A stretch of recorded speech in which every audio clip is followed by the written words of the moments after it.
Triss could not help Geralt, yet she did direct him to Kareem Tilly, an Oniromancer and an expert at finding the lost and the missing. Guided by Kareem Tilly, the Witcher had a dream. In it, Ciri and I, the bard Dandelion, were reunited. Geralt now knew that to find Ciri, he would first need to find his dear old friend.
Ah, shoot!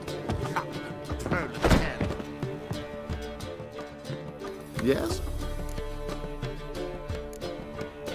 So long.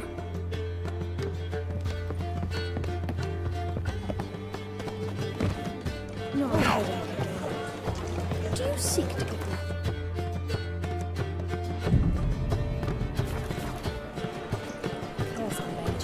Word is there'll be a big tournament soon. Fathers will do anything.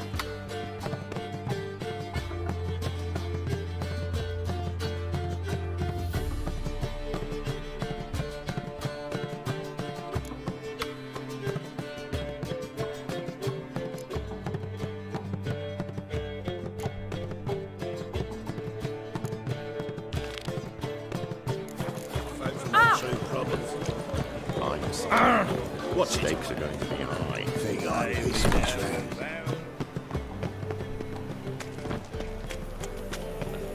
Such lovely natural surroundings. Looking to make some coin too, eh? Ah.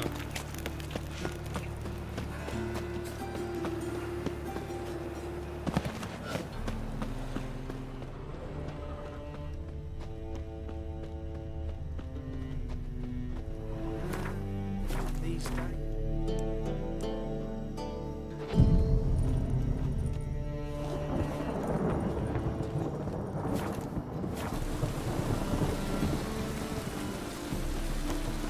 Find tomorrow what you can find. What do you seek, pain giver?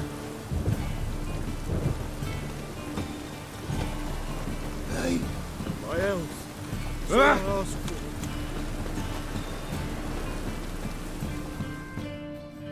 Greetings, Master. hear about the contract. Really got an imp problem? Or is that just an imp perfection in the notice? You ought not jest, Master Witcher. I know the creatures are only to exist in fairy tales, yet I saw one with my own eyes as it stole from my stall. All right. So what's this imp look like? Like a mean, fat cat, but a very large one. This tall, see? And it walked upon its hind paws. What did it swipe from you? Once it was bread, then a fish, then apples.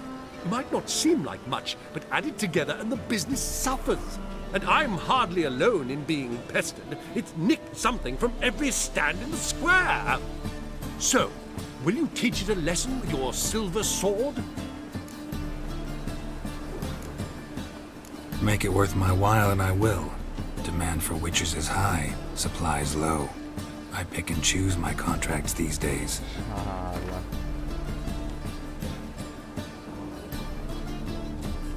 Fine negotiation on your part, Master.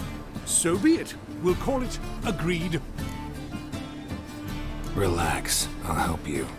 Small businesses are the foundation of a healthy economy, and so on and so on. Thank you, Master Witcher. I don't know if this will be of use, but most recently the thief leapt over that wall and ran into a passageway. It was the last I saw of him and a few of my wares. Mutant!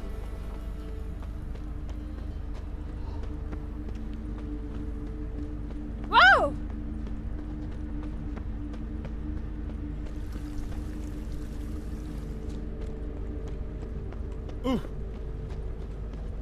What do you seek, pain giver? What are you moaning? Merchant was right. Actually does look like a giant cat. Oh, okay.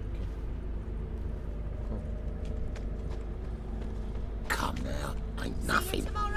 Let her plough and rest, will ya? I've got the most.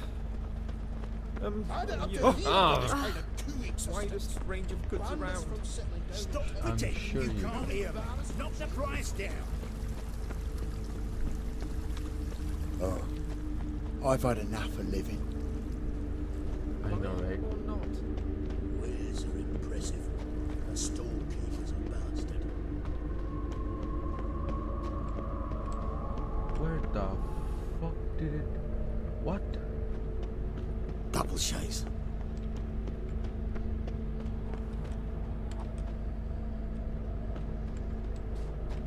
Looks like the imp dropped some loot. Definitely came through here.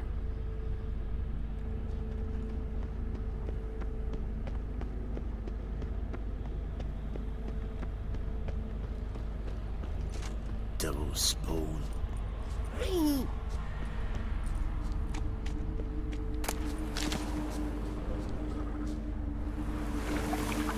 Oh my god.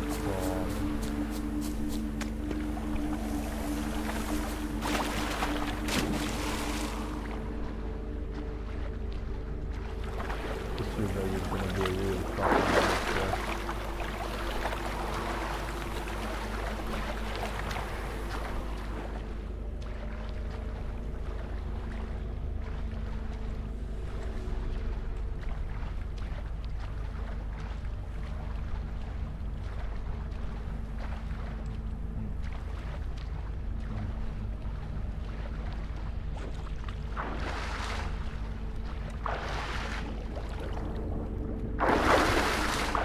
Am I meant to be underwater for this?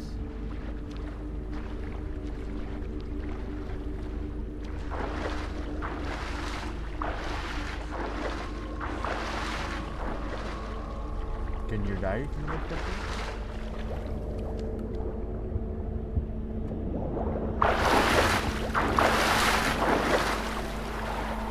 Can you stop diving now? Please? That's full of skinflints. Skinflints riding skinflints to skin other skinflints.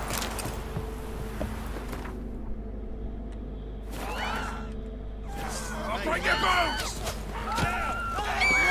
Wait, what? What the fuck? Why do they want to kill me?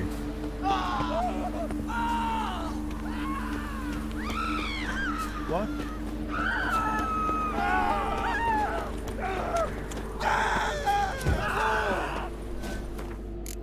Did I just steal something I shouldn't have or something?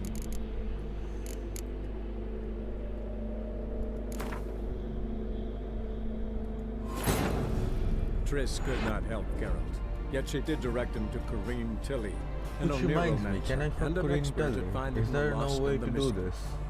Guided by Corrine Tilly, the Witcher had a dream. In it, Ciri and I, Like, the look at bard this picture. Dandelion, She's would meant to be reunited. Geralt now having knew that to Witcher find deck. Ciri, he would first need to find his dear old friend.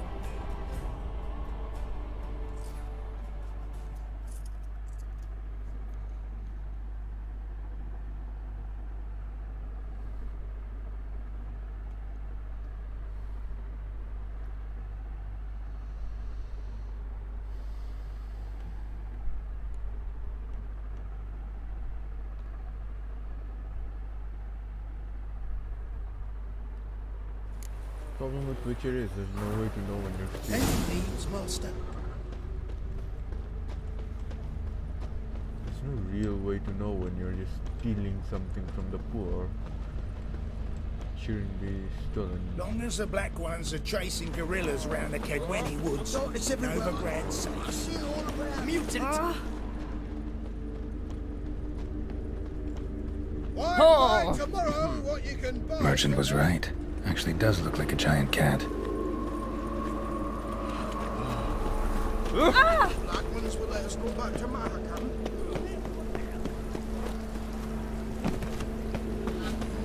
Hey, pretty boy. What do I gotta do to get a lovely pala like yours? Looks like the imp dropped some loot.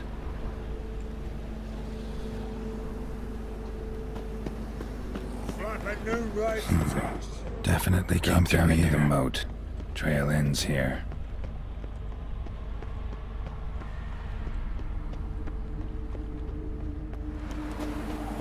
That's what you want to kill me now. I guess I did too.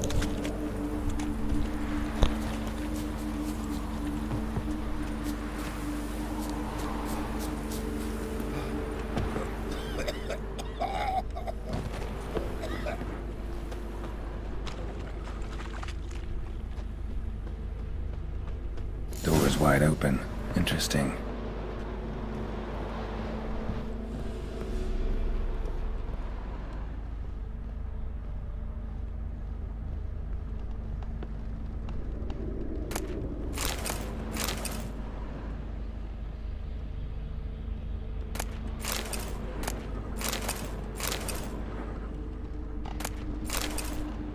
A woman's blouse, a man's shirt, a child's shoes, but only one bed. I don't see an issue with that. Oh, wild hunt, Darkoto. Are you streaming? Yes.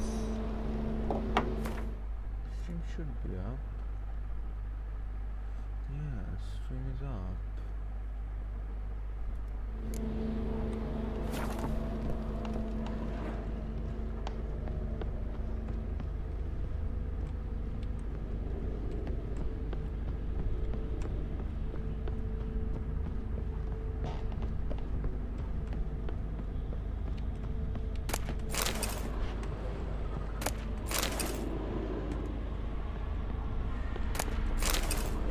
Letter? Well, well. Our imp's at least literate, if not outright educated.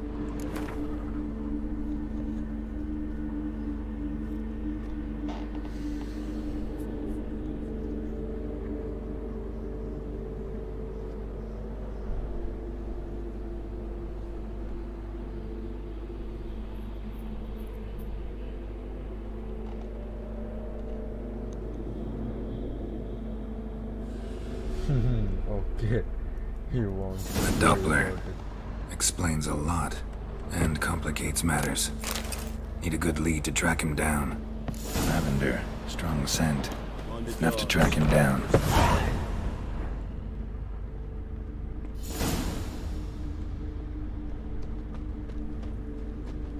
But like, I can't follow this because I can barely see it though.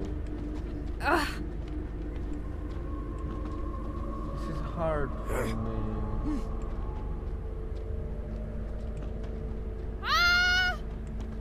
Yes, keep screaming, whore. I'm like literally try-harding right now.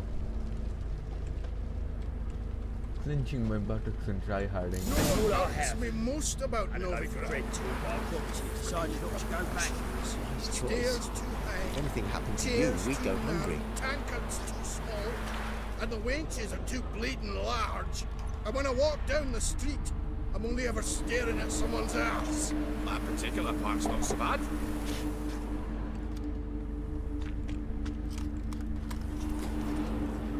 Rare sight. An elf and a guard of the Eternal Fire having a friendly chat. Friendly? Nothing further from the truth. This racist here has demanded to search me, for no reason at all. You's a non-human, I need no other reason. Lucky I didn't find anything on you. Now piss off to the woods, go play your flute.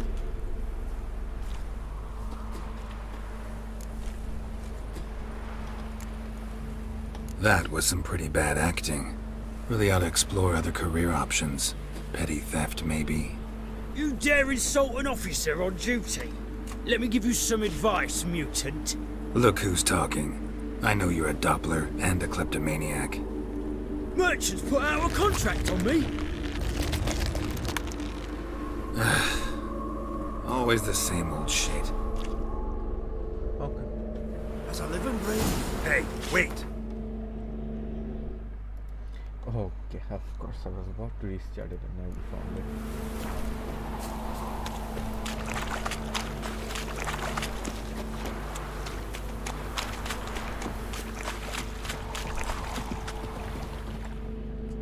That wasn't very difficult. Really want to see an angry witcher.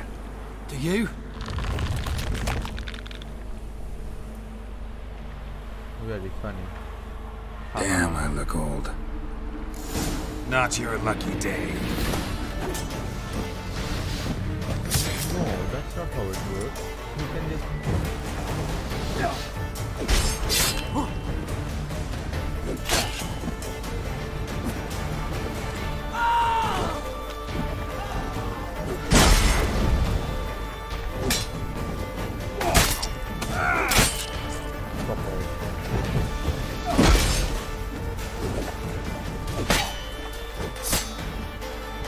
Please, stop. I surrender. I had it. Might be able to look like a witcher, but that won't make you fight like one. You're donning your skins enough to know what kind of man you are, what you feel.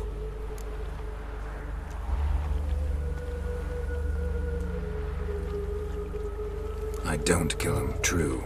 But then not everybody applies my rules, and not everyone's got my conscience. So start stealing somewhere else. Far from Novigrad, preferably. Golden age of Dopplers ended here a while ago. I know, but I thought they'd not catch me. I thought myself too smart. Serves me right.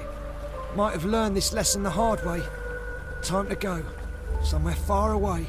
But first, take this as a token of my gratitude. So long, Witcher.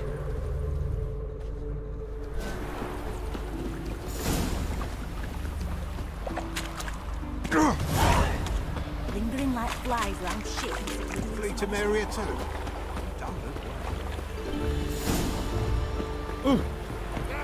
Some people.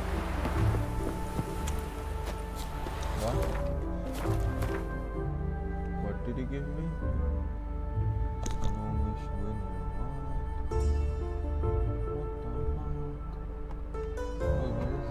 What the fuck? Excuse me. Is that not supposed to be a weapon? Okay, whatever. Who gives a shit? I don't care. Do I care? I don't care.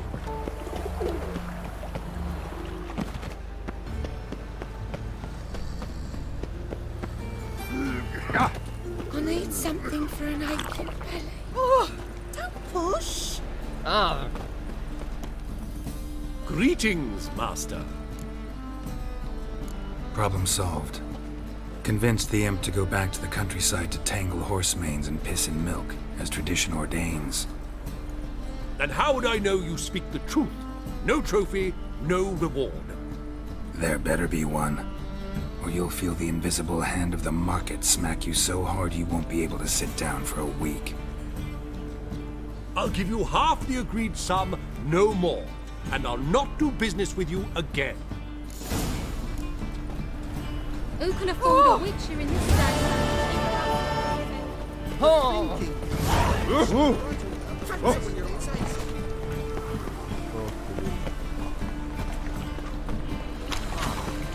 People.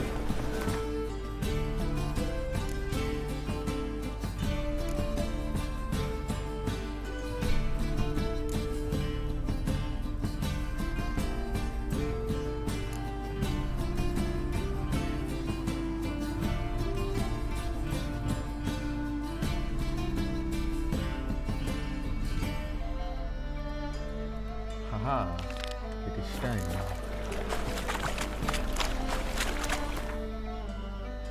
Time to spread my wings. Ha ha ha ha.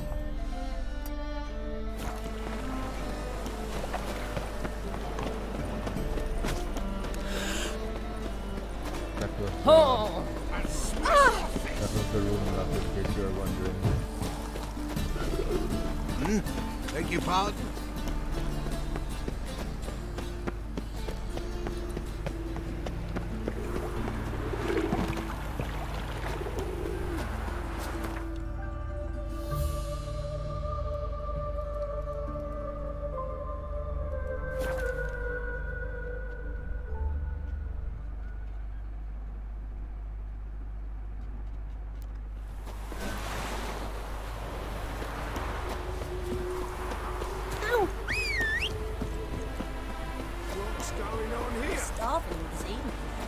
Excuse me, where the fuck is my house?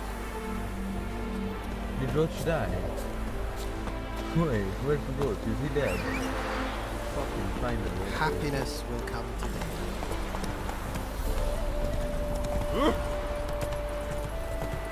Imagine being a dwarf, you imagine being a shrub. Oh! Did you see that? Imagine being a strumpet, you imagine being a shrub. Greetings, Witcher. Hear about the White Lady. As I hoped. I notice it's been hanging Okay, so maybe long, Nadine sun's near isn't bleached going it blank. inside here after all. Managed to decipher it somehow, but I need more information. Ask away. Afraid to go out in the fields anyway for fear of ending up like Mikko and his band.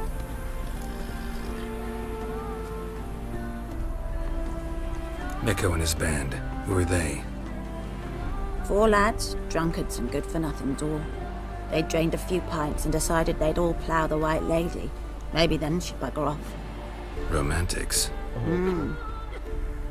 Seems the White Lady spurned their advances. They still lie in the field. Folk are afeard to bury them. So the White Lady haunts your fields? True. Just past the hut near the old tower. Folk say she's made her home there. So, will you save us from her? Yes, we are later.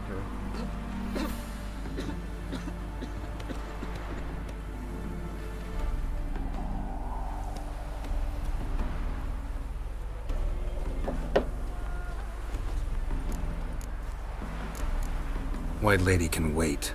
Let's talk about my pay first.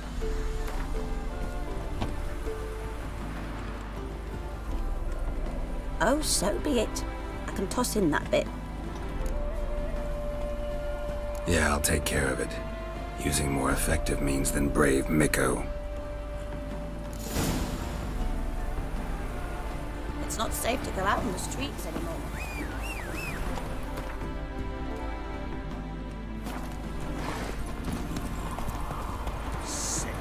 Sick of it.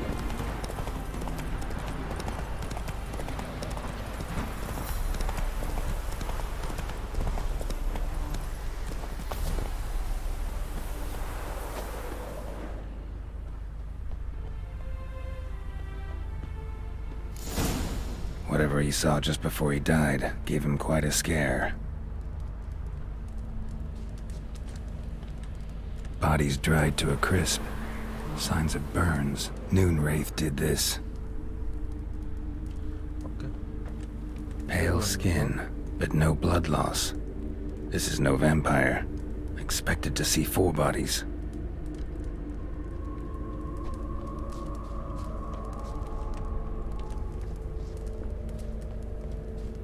Deep, uneven tracks. Someone fled blindly, in a panic.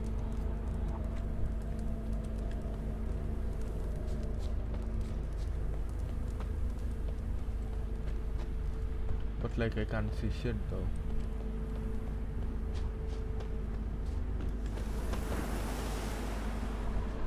Yeah, I'll follow the tracks using my Witcher senses once I see the fucking track. Pale skin, but no blood loss. This is no vampire.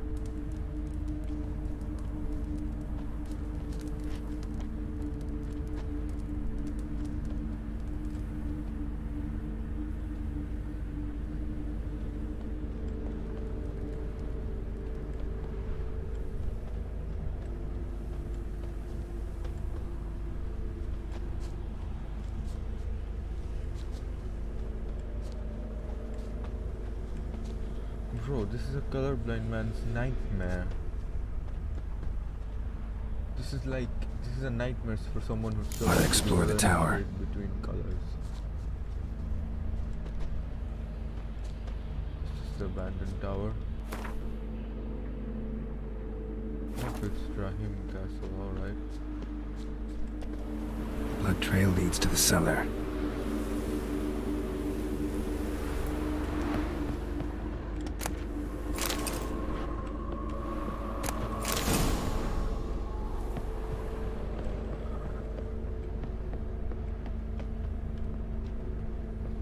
Ghouls dragged the body downstairs, but it wasn't their kill.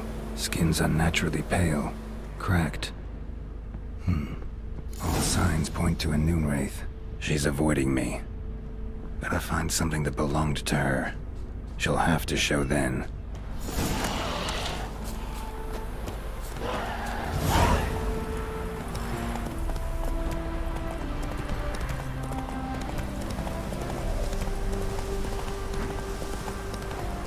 Ooh.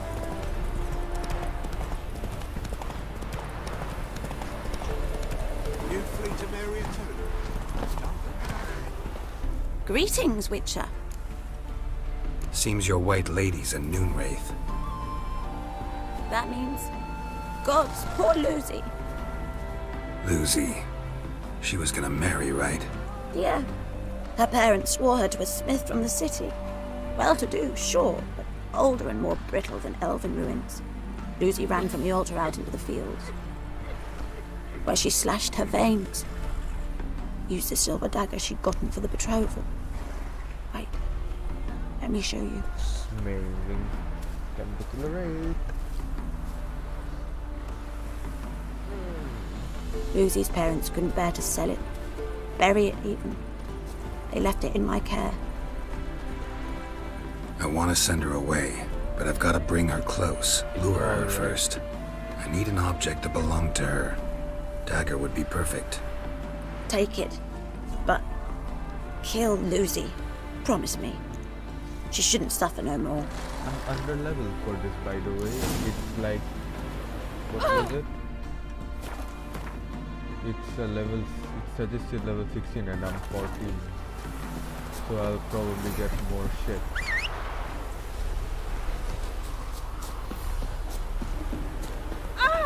Hey now!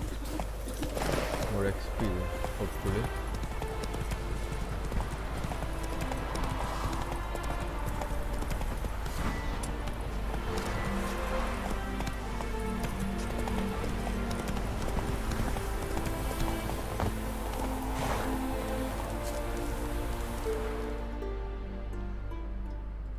Imagine this fight is gonna be similar to the last day fight.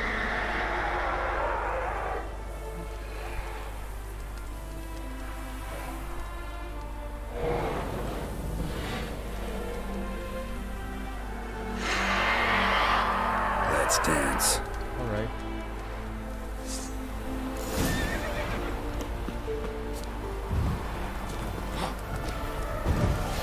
No, but like, it could cure them, fuck off. It's fine, though, to be honest.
this. No, stop.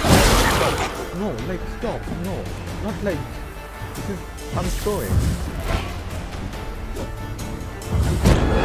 Like no, okay. Media then okay. Literally 1 HP. Good shit. I would have struggled more, but I learned how to fight her from like my night raid fight. I struggled a bit there until I figured out how to kill it. Almost killed it without taking any damage, but then I decided to start throwing. It was 1 HP, I was full HP and I went down to fucking half HP. You see, my gear is amazing. Go, go! Good grief.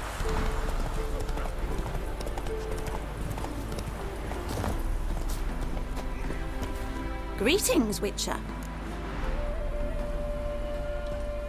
Problem solved. You can go back to your fields. Thank you. Your coin. And may fortune smile upon you. You just gotta like run away when they disappear basically. And it's an easy fight. Because then they can't heal anymore.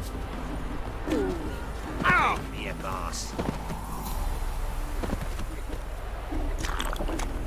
Are you a wizard?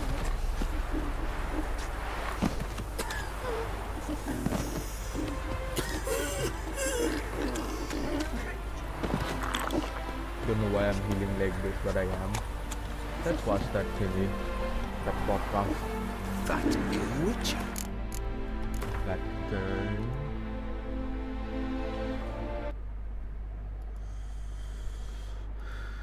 Actually, will this, like, if we watch this podcast, will it get taken down for copyright? Should we watch it on Twitch? I think we should watch it on Twitch.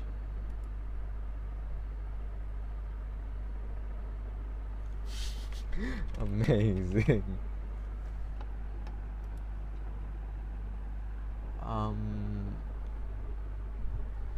Yeah, it's YouTube, so like it might get taken down for copyright.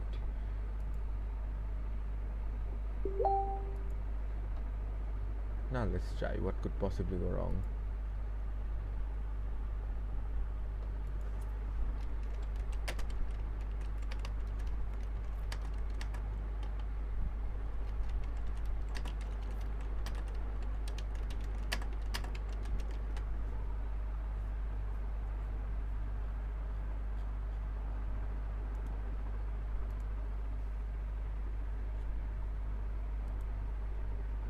Alright, dude.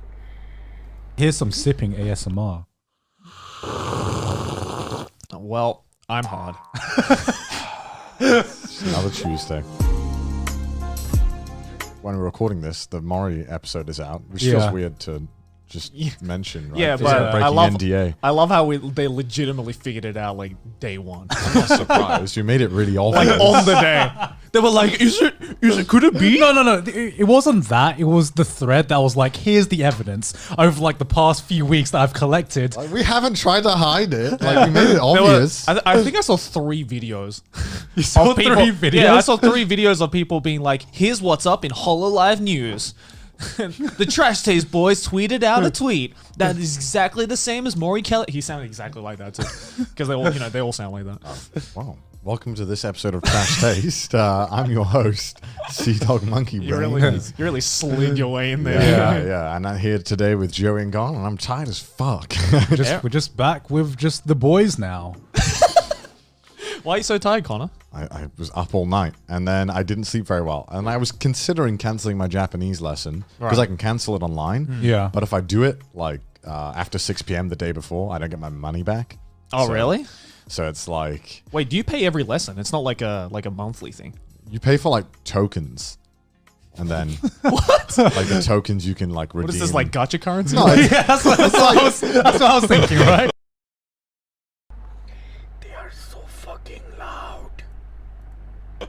Not everything's fucking gacha with you guys. Like, so how do you earn? Bro, they are from the very beginning of the podcast. They are just every single one of them are just going all out, projecting their personalities and shit. This is not how you do a podcast. This is for fuck's sake. I don't want to shit on it, but I am being forced to shit on it. Tokens. Can you earn tokens by just going Pay to to the win school? currency, Gone, called money. I don't know if you've heard of it. Can you It's collect money. them like in game as well? or- God, you guys have been playing gacha too much. Like, do you have like dailies for like every lesson you go to? There's like dailies. You get like 5 tokens a day. I'm just gonna ignore. Like a lot of the entire thing is them looking at one particular thing, yes, and these are Joey and Gig, they're both YouTubers, yes. So the problem with them is they should know that they're supposed to look directly into one particular thing, either it be someone or the camera, but these fucks are just swiveling their eyes around both of them, like they're trying to they're doing a robbery over here. I don't understand. Like, you look at someone acting like this is the physical representation of pedophilia. This is exactly what makes you think this is definitely a pedophile. I'm just gonna ignore Like that finally, comment. I can do my 10 pull. No, you can explain now, Connor. Okay, finally. Are the jokes done? Are the Yeah. you pay and then you get like X amount of lessons with it, but like private lessons cost more. Right. Like class lessons cost X amount. I'm sure people can figure out which school I'm going to now. Right. I mean, someone already fucked. Here's the thing with the podcast. There's a lot of unsaid things about the podcast, but here's the thing with the podcast. You can't constantly be aware of the fact that you can't constantly be trying to make it like a YouTube video. You can't constantly try to entertain. You have to let people breathe. These people are just 2 minutes in and they've already dug into a subject without any structure whatsoever. A podcast, as I said before, isn't easy to do. It's not easy to do. It's fucking hard, and there's no proper explanation on how to do it. You're supposed to take it slow. These fucks are just going all in from the very beginning, and like they're just giggling around, making weird faces from the very beginning. This is not how you start a podcast. It's just not. It's just not how you do things. Yeah, they're making jokes about gacha, but like everyone and their mothers have heard those jokes. You can't make it at the beginning of a podcast. In the middle, you can make it as filler, as small talk, but you can't make it in the beginning of the podcast. That's stupid. That's just cringe. Did someone like approached me and was Really? like, yeah, they like I was talking with my teacher. It was like a common area. And because you get like a 10-minute break, and we were talking, and then some guy was like, "Hey, are you like the guy on YouTube?" And I'm like, "Which guy?" The guy. Like, I guess I am. You like, know, yeah, the yeah. white British I've guy. already told the story on the podcast though. But yeah, I mean, so yeah, that's it. And I'm tired as fuck because I went to it and I was like, I probably should have cancelled and just slept in, but I didn't. So yeah. You that's knew fun. fully well we were going to do a podcast episode today. I did, but I've been doing it every week. Yeah. No, but the thing with the podcast is if the structure is right, it doesn't matter if it's cringe, because these people are projecting their actual personalities here. But the structure itself, if it's wrong, then because a podcast dances in the middle of actual conversation with your friends, actually having a fun time, which is almost the purpose of people making a podcast. It's not going for profit. The purpose is, the thing with podcasts is they are fun to do, but like it dances between that being fun to do and actually trying to be entertaining. You can't go all in with either of those things, but you can't like make it such that the people can tell that you're trying to do both of those things at the same time. You can't just make it obvious either that what you're trying to do. Give them some time so it gets better. It doesn't matter. Half half the appeal to a podcast is its beginning. Okay, let me, for comparison's sake, let me show you the first 2 minutes of any fucking Cultaholic podcast. Welcome to the Cultaholic Wrestling Podcast. If you like a lot of wrestling on YouTube, join our cult. Hello and welcome to the Cultaholic Weekly Wrestling Podcast. Easy for me to say. Joined as always by the fantastic Ross Twiddell. As you can see, it's obviously cringe, but like, it's not just from the very beginning. These two, they're not just jumping on to him, first of all, and second, and slightly more importantly, it has some structure to it. And like, it's cringe. The entrance, everything is doing in the beginning, it's cringe, but you do it enough, and these are British twats. Half of what they're doing is ironic. It's just filled with irony. It's like every dagger you're hit with, they're not coating every dagger with irony. The dagger is just built-in coated with irony. That's Brits for you. So like, you need something like that. You can't just be like them, who like. Okay, as always. Never here anymore. Apart from the other weeks where he isn't. You're comparing apples to oranges. I'm really not comparing apples to oranges here. This is a 2-hour-long podcast. This is a it's okay. It's 3 hours long, 2 hours long, whatever. Don't worry about it. But like at the same time, this is like this is what a podcast is supposed to be. At the end of the day, this is structure of a podcast, and no matter how far away you go from it, at the end of the day you need to be like, your podcast can be anything, yeah, but like at the end of the day you need to at least be somewhat similar to this structure, something like this, because a podcast is meant to be relaxing. You're not gonna watch a 2-hour long actual YouTube video with constant substantial content. These guys are trying to make, from the intro, they're trying to make a 2-hour YouTube video with constant substantial content.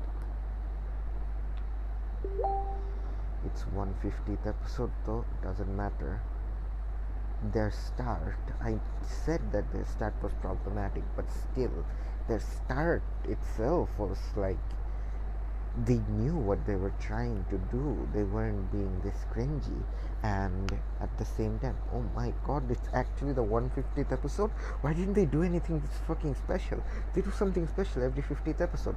They fucking didn't realize. Pieces of shit. Okay, never mind. We ignore that. From the very beginning, they weren't that cringy, and they had some form of structure. The intro you saw at the beginning of the podcast, it was there from the first fucking episode or something. So like, they got better at it, yes. They're amazing at it now, yes.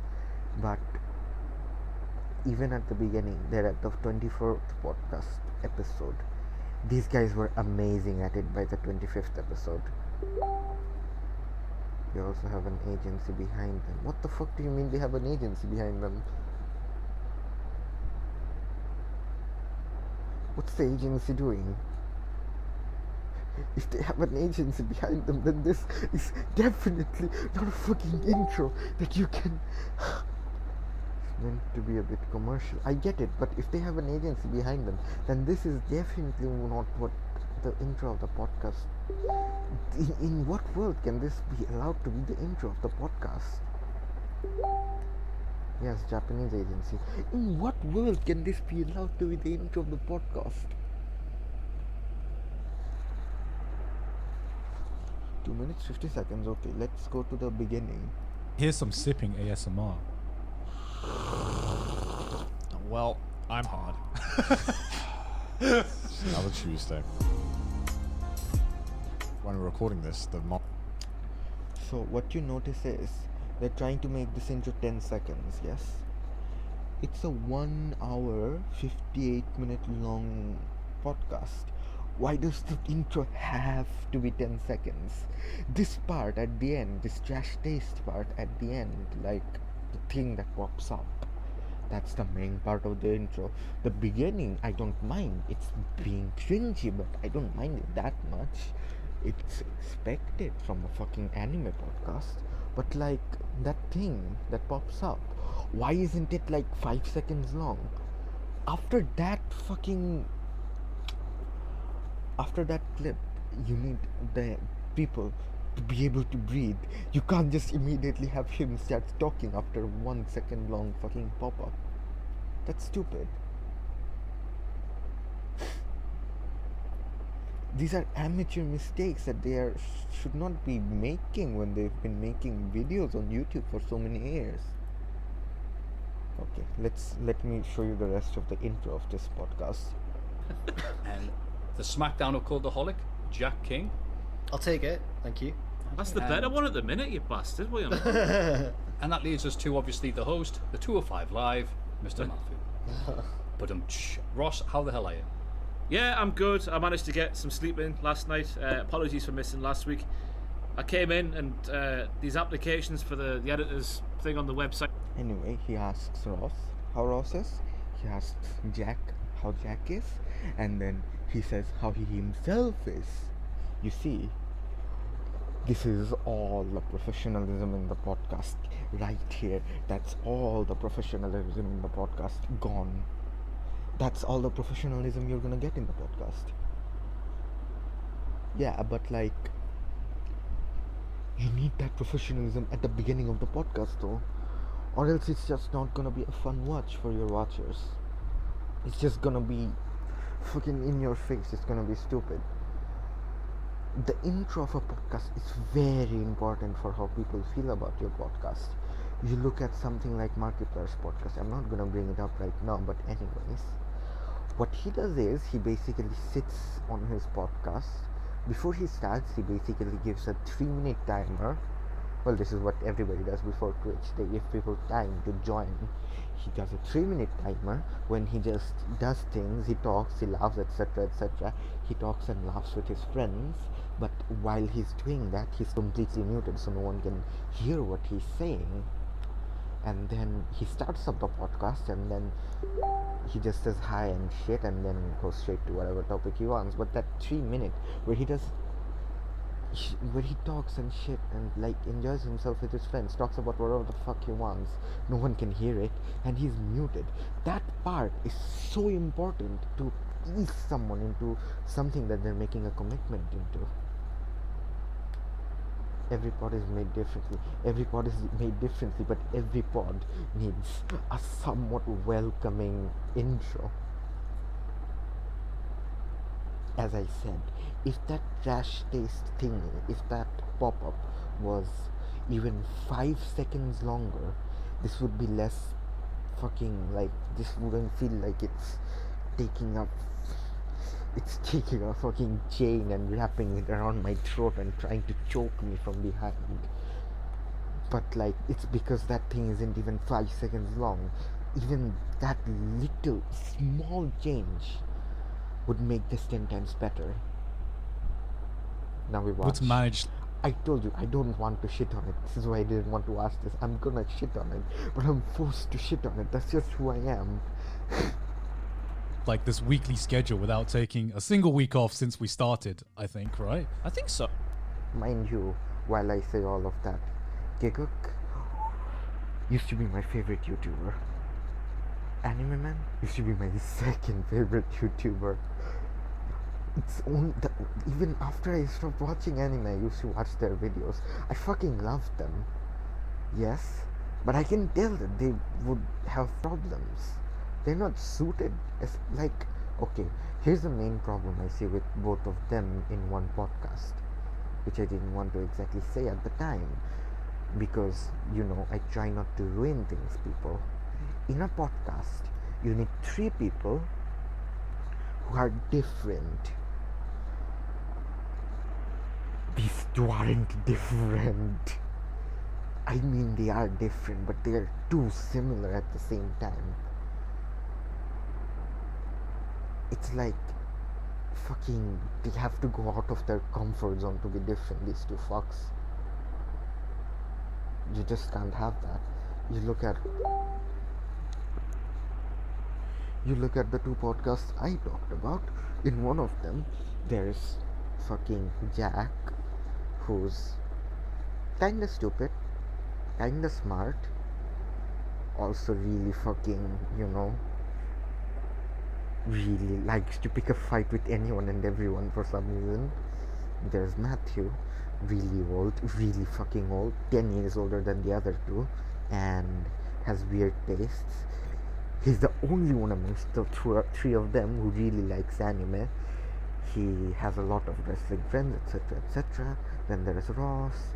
He's basically the most professional of the three of them, and at the same time he's really smart, has really good opinions, but he knows how to have fun at the same time. Again, Ross is the most complicated of the three of them, and Ross is also my favorite YouTube personality in general. I don't want to get into Ross, I'll be here forever. It's just, but they're all different. The two of these fucks, they're not different. They're not different enough. So how would they mesh in on a podcast? I mean, we've maybe had one off, but other than that, we've been pretty consistent. We've had one off simply because one of the cameras broke this 1 week. That's right. One of the cameras did break. Yeah. But to compensate, we did 2 episodes one week. Yeah. Yeah, because I'm sure it's obvious to the viewers at home, but this setup has all been set up by, like, I guess, us. Mainly me, but us. Mainly you. Yeah. We just chilling. So when, like, the camera died and I didn't know what I was doing, I was like, oh, fuck. Okay.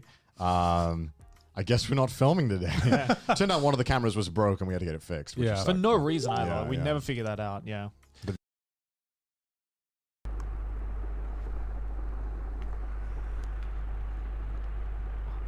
Okay, it doesn't affect you that much because you're not used to podcasts, and it sounds very fucking, what do you call it? What's the word here? Overbearing is not the word. Arrogant is also not the word. There's a better word, but anyways, sounds very arrogant of me to say that. But like, you haven't watched enough podcasts to make you incredibly triggered with what they're doing in this podcast so far. Because I've watched and listened to multiple podcasts over the years, and like all of them were, the thing with a podcast is the nature of a podcast makes it very difficult to fuck up a podcast, but they've fucked up almost every single thing so far. It's not that hard to make an entertaining podcast. It's hard to make a really entertaining podcast. It's hard to make a 10 by 10 podcast, but it's not hard to make a 1 by 10 podcast which your audience will enjoy. I am the audience of these two fucks, but I'm not enjoying this. Have you guys been up to anything exciting recently? Well, I've got some news. Oh shit, okay. Yeah, I've got some news. I just want to say that this might be the last podcast episode. So this fuck, he says, oh shit, okay, to him. So unnecessary. You can't blast your audience's ears constantly with things. You need to say as little as possible. That's the golden rule of a podcast. You can't interrupt people while they're talking. You can't talk for way too long when someone else wants to say something, obviously, and has hinted at wanting to say something. And you can't just make unnecessary noises. Well, most of the time, there's obviously exceptions, and there has to be exceptions, but you can't make unnecessary noises, and you can't say things that are unnecessary. It's not just a rule to a podcast, it's also a rule to a gentlemanly fucking conversation. So people who do podcasts, they'll usually be better at conversations as well, the way I see it. That I do? What? Because if you guys saw on Twitter, I've recently been emailed by a. By, you might know them. They're called Big Hit labels. They're the management of BTS. Oh yeah, I know. I actually auditioned myself. Do you remember? Yeah, I remember. Someone signed me up as well. But they emailed me, and it was all caps. The title was of the email was all caps. Idol casting. And so I was like, oh shit. And then I saw Big Hit, and I'll read the email to you right now. Go on. Because the first time I saw this, I was like, oh my god, is this actually Big Hit? Because that'd be crazy. Yeah. But then because it and like I'll read it, but like you're meant to laugh. The other two are meant to laugh. You're not supposed to say That's annoying in an actual fucking conversation. I would punch the person if they just kept going Motherfucker, shut the fuck up, let me talk. the first half sounds legitimate. It says like, hello the anime man, we are Big Hit Labels, BTS's management from South Korea. We are very interested in casting you to be a member of the new boy group in the Japanese branch of our company. And this was the moment. The next word I read, I realized, oh, this is all a lie. Japanese branch of our company. STD. Okay. We think you'd make a fine... catchy. Yeah, STD. We think you make a fine visual with your astonishing idol looks. Or maybe a good leader with your wisdom in old age. The fuck does that mean? Old age? Old age. If you have anyone else in mind who you... Vision मिलना कोई sad word करे. Old age, Fuck up. think would fit, please let us know. And they gave me a list of requirements that I needed. All right, to be the leader of STD. Walk me through it. Okay, must speak Japanese. So here's the thing, laughing is okay. Not laughing to something that someone said, which he obviously meant as a joke. Not laughing itself can be a joke. But if it isn't a joke, then not laughing is not okay. Laughing is important. If you don't laugh, why would your audience laugh? But making unnecessary noises or laughing like a stupid fuck, that's the problem. Got that covered. Okay. Must be 6 feet or over. Check. Must be hot. Not sure about that. Well, must here's a lovely oxymoron. Must be somewhat feminine. Must be male. Yeah, you can rock it. Must look good in tight leather pants. Hell yeah. Hell yeah. And then this last one fucking killed me. Singing and dancing would also be good. Would be good. Would be good. Kindly consider our offer and get back to us when possible. Big hit label. But what if it was legit big hit and they reached out to you? What would you do? Because what if it was? What if it was? Like, what if it was? Hypothetically. Yeah, big hits like Joey, we want you in a band. What do you say? Dude, I would 100% say yes. Are you kidding me? Do you know how much of a fuck I could think of the content? Dude, think of the content. Think of the stories we can tell on Trash Taste, Connor. I became a K-pop idol for X amount of time. How confident are you in the singing and dancing aspect? By the way, when I say interrupting is not okay, you interrupting Joey there, that's okay. If you're in a normal conversation, that's okay. But I expect there being interrupting in this fucking podcast. That will not be okay. It hasn't happened yet so far, but I expect it to fucking happen. I mean, dancing, I'm basically a middle-aged white man, so I can't dance to save my life. I think I'm okay at singing. But, yeah, dude, could you imagine STD? That would, like, radiate the same energy as going to your accountant and being like, yeah, do that, like, tax fraud thing for me. Like, save me all the money. Do what Trump did, dude. Yeah, fix me up like that. Yeah. But someone actually, like, submitted, like, an audition with my business email, like legit, like, to them, and they replied being like, no. I think it was no, or like to do the next step or something. Like it was some like verification thing, and I was like, oh, thanks. But I've had so many. I've had like every single dating site you can imagine. Like I've had like singlemuslim.com be signed up for, christianmingle.com. Classy. Did you get farmers only? I haven't had that. Is that a website? Yeah, farmers only is like only you have to own like a certain amount of land to be eligible. to like go on. Seriously? Yeah. You have to own like certain amount of acres. You have to own a certain amount of acres of farmland to be eligible for it. And like I see these, and I don't think anything about it. But now I remember that I have like an agency looking at our emails, and that's when I started to get like kind of worried about it. Yeah. And Maylene the other day goes to me, "Oh, there was a weird email in your email. Apparently you had matched positive for STDs with someone." Like someone you had slept with had STDs. And I'm like, also, here's the thing that you need to do with podcasts. It's not necessarily need, because you can do it in a different way, but they're not doing it properly, I guess. You need to have one camera angle. They keep switching camera angles every 2 seconds. If you keep switching camera angles every 2 seconds, the podcast feels congested. The podcast is meant to be smooth. If it's not smooth, then how is it gonna be a fucking 2-hour podcast that you actually watch while listening to? You can't just keep switching camera angles like that. You need to have one clear camera angle which will get all of them, and it doesn't even have to be a good camera angle. You just need to somewhat be able to tell what all of them are doing at every moment. The way this is zooming into every single person and what they are doing, this is especially highlighting their movements and what they're doing with their arms, etc, etc. For example, when Duke is rubbing his fucking hands, he doesn't know what to do with his hands, he doesn't know what to do with his body, he doesn't know where to look, how to feel. All of those things can be eliminated if there's only one camera angle where it's not focusing on all of them properly, and every fucking second and every movement they make, and it's just, you get the idea. It's highlighting the bad things about the podcast that can happen. Milligan, it's obviously fake. One, if I thought I had an STD, I would go to the fucking doctor, not a website, right? Let's just use my work email. Yeah. Look at this.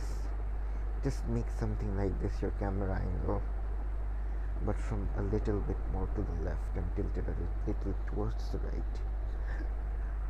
That would be fucking amazing. I wouldn't have nearly as many problems with this. But this is just stupid.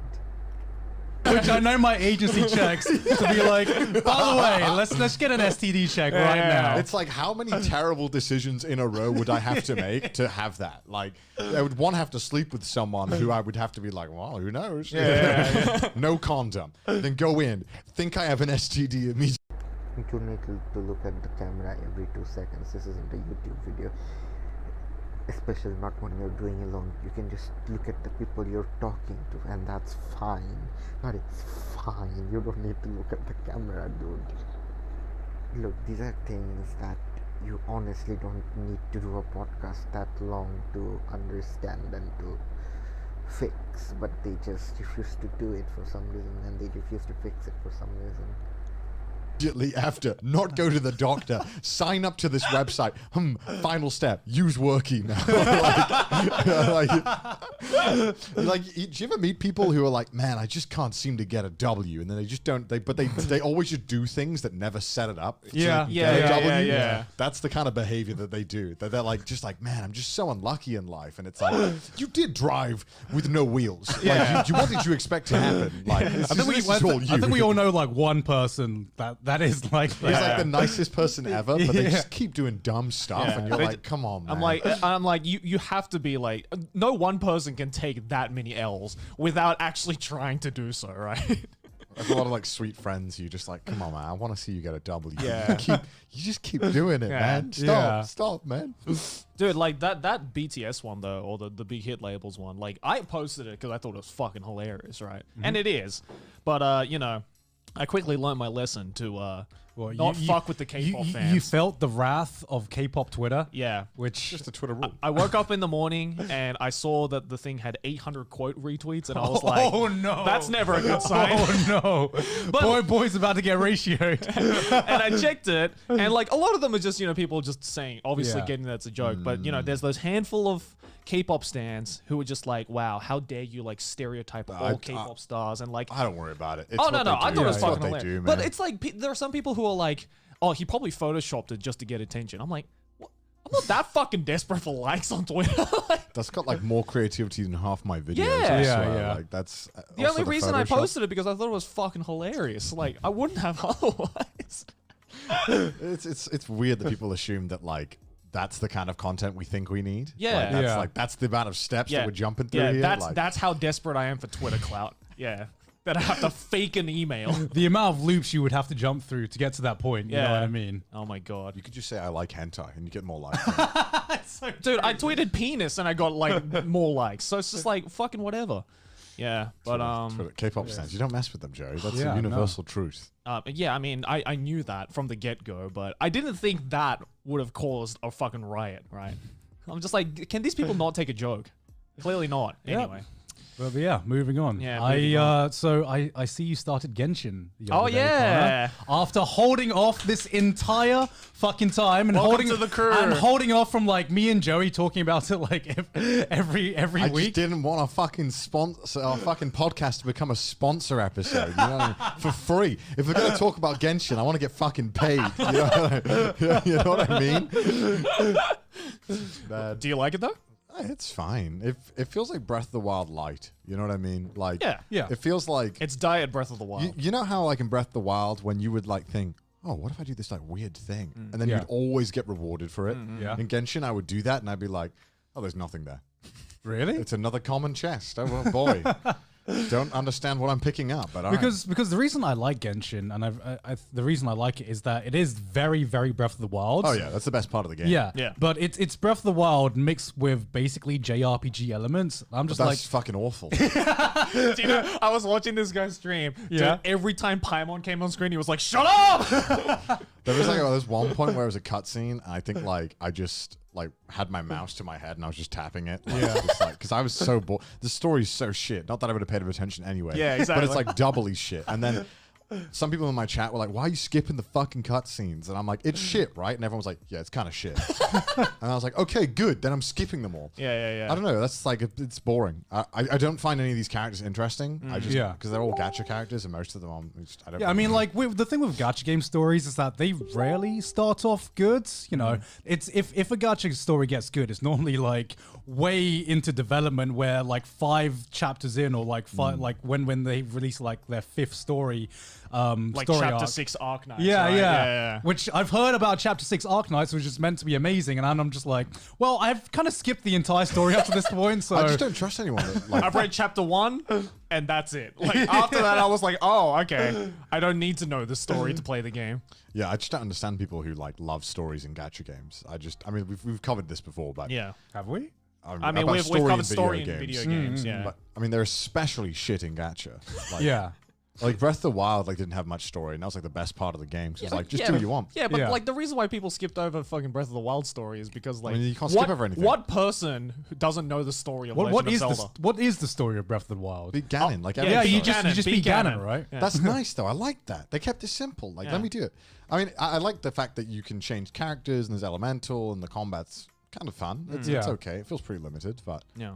I mean, it's fine. I mean, the reason I thought it was great was because it feels like Genshin is like kind of feels like a first of its kind, right? Because when you think of gacha games and when you think of like the whole gacha genre, you have this image of just like cheap mobile games that only hardcore weebs are into. Yeah. And it's been really fucking weird seeing just how much Genshin has blown up.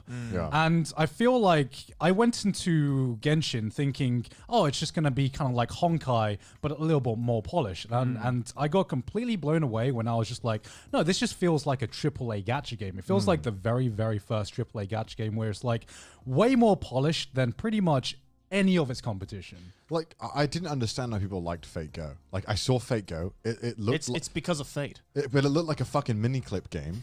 The art looked shit, and then also the story sounded like a convoluted mess, and then also the gacha rates were abysmal. So because you don't mess. It's Type Moon fans are like K-pop fans, right? It's like the moment there's anything Type Moon, they're just like, give it to me. So there's this thing called like the waifu economy, right?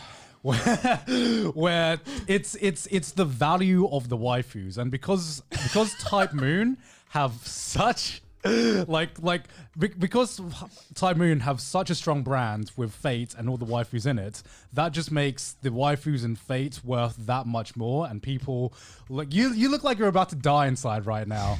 Well,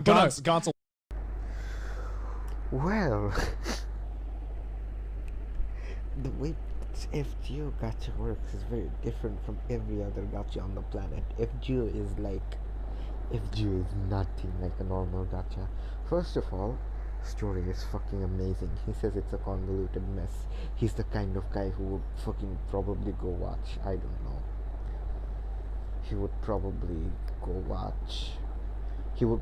play Skyrim and think it's the best story on the planet, when Skyrim is obviously not even close to being as good of a story as Witcher 3, and even Skyrim players themselves fucking hate the Skyrim story. They love the game for entirely different reasons. He's Jorman's. Oh my god, disgusting. I get it. I get the idea. FGO is convoluted, but art is convoluted. He's the guy who prefers fucking Mad City over TPAB. You want a fucking straight up thing that a 3-year-old child will understand, and isn't art and isn't really saying much new or anything, not doing much new, is boring when you listen to TPAB enough. It's just, that's Mad City for you. I did not intend this to be a shit on Mad City, but it's turned into it, and I'm shitting on it now, so what can I do? I never wanted to shit on Mad City because it's your second most favorite album, but since I've gone into it, I'll properly go into it. Mad City is fucking boring. It has no repetition value whatsoever. It's Lamar's most commercial work. Damn isn't Lamar's most commercial work. Damn is actually mature. Damn is actually arguably better than Mad City. Mad City is the most commercial work. I hate Mad City so much, and I'm pretty sure Lamar himself hates Mad City. It's his autobiography, sure, but he made his own autobiography so fucking commercial. When you listen to TPAB enough, you realize Mad City is just... You said Damn is the album which he made the most money off of. I get it, I get the idea, but like... Fucking... Mad City is his most commercial album by far. Damn is just catchy, that's all. You listen to TPAB enough, you realize all of Mad City's shortcomings and everything wrong with Mad City and everything that makes it just straight up worse than TPAB. Okay, we watch this again. Waifu economist. It's absurd. It's like absurd. But like the story in Fako does actually get good. Like fucking 5 chapters in, I can't remember which chapter Camelot is, but that's when it gets good. So when you're playing the gacha games, do you want the characters because you like them or because they'll make you OP? I'm sure it goes both ways. That's the eternal struggle, right? Do you go with meta or do you go with waifus? I just want the OP ones. I don't care about the characters' looks. Oh, I'm completely the opposite. Because Really? like every time I stream Genshin, there are so many fucking backseaters for Genshin. There are 2 types of people in this world. Yeah. There are so many fucking backseaters for Genshin. Where like I think once I had like both Chi-Chi and Klee in like my party, and people are like, what the fuck, that's like the worst combination. I'm like, I don't give a shit. I like these characters. I just want to play as the characters I like. I like these waifus. I honestly think like going with the good waifus is the way to go, because I feel like going into a gacha game wanting to be OP means that you kind of go into the mentality where you want to like kind of complete the game. It's like you know going what I mean? into you, you want to optimize it, right? It's like going into a casino expecting to be a millionaire. You know?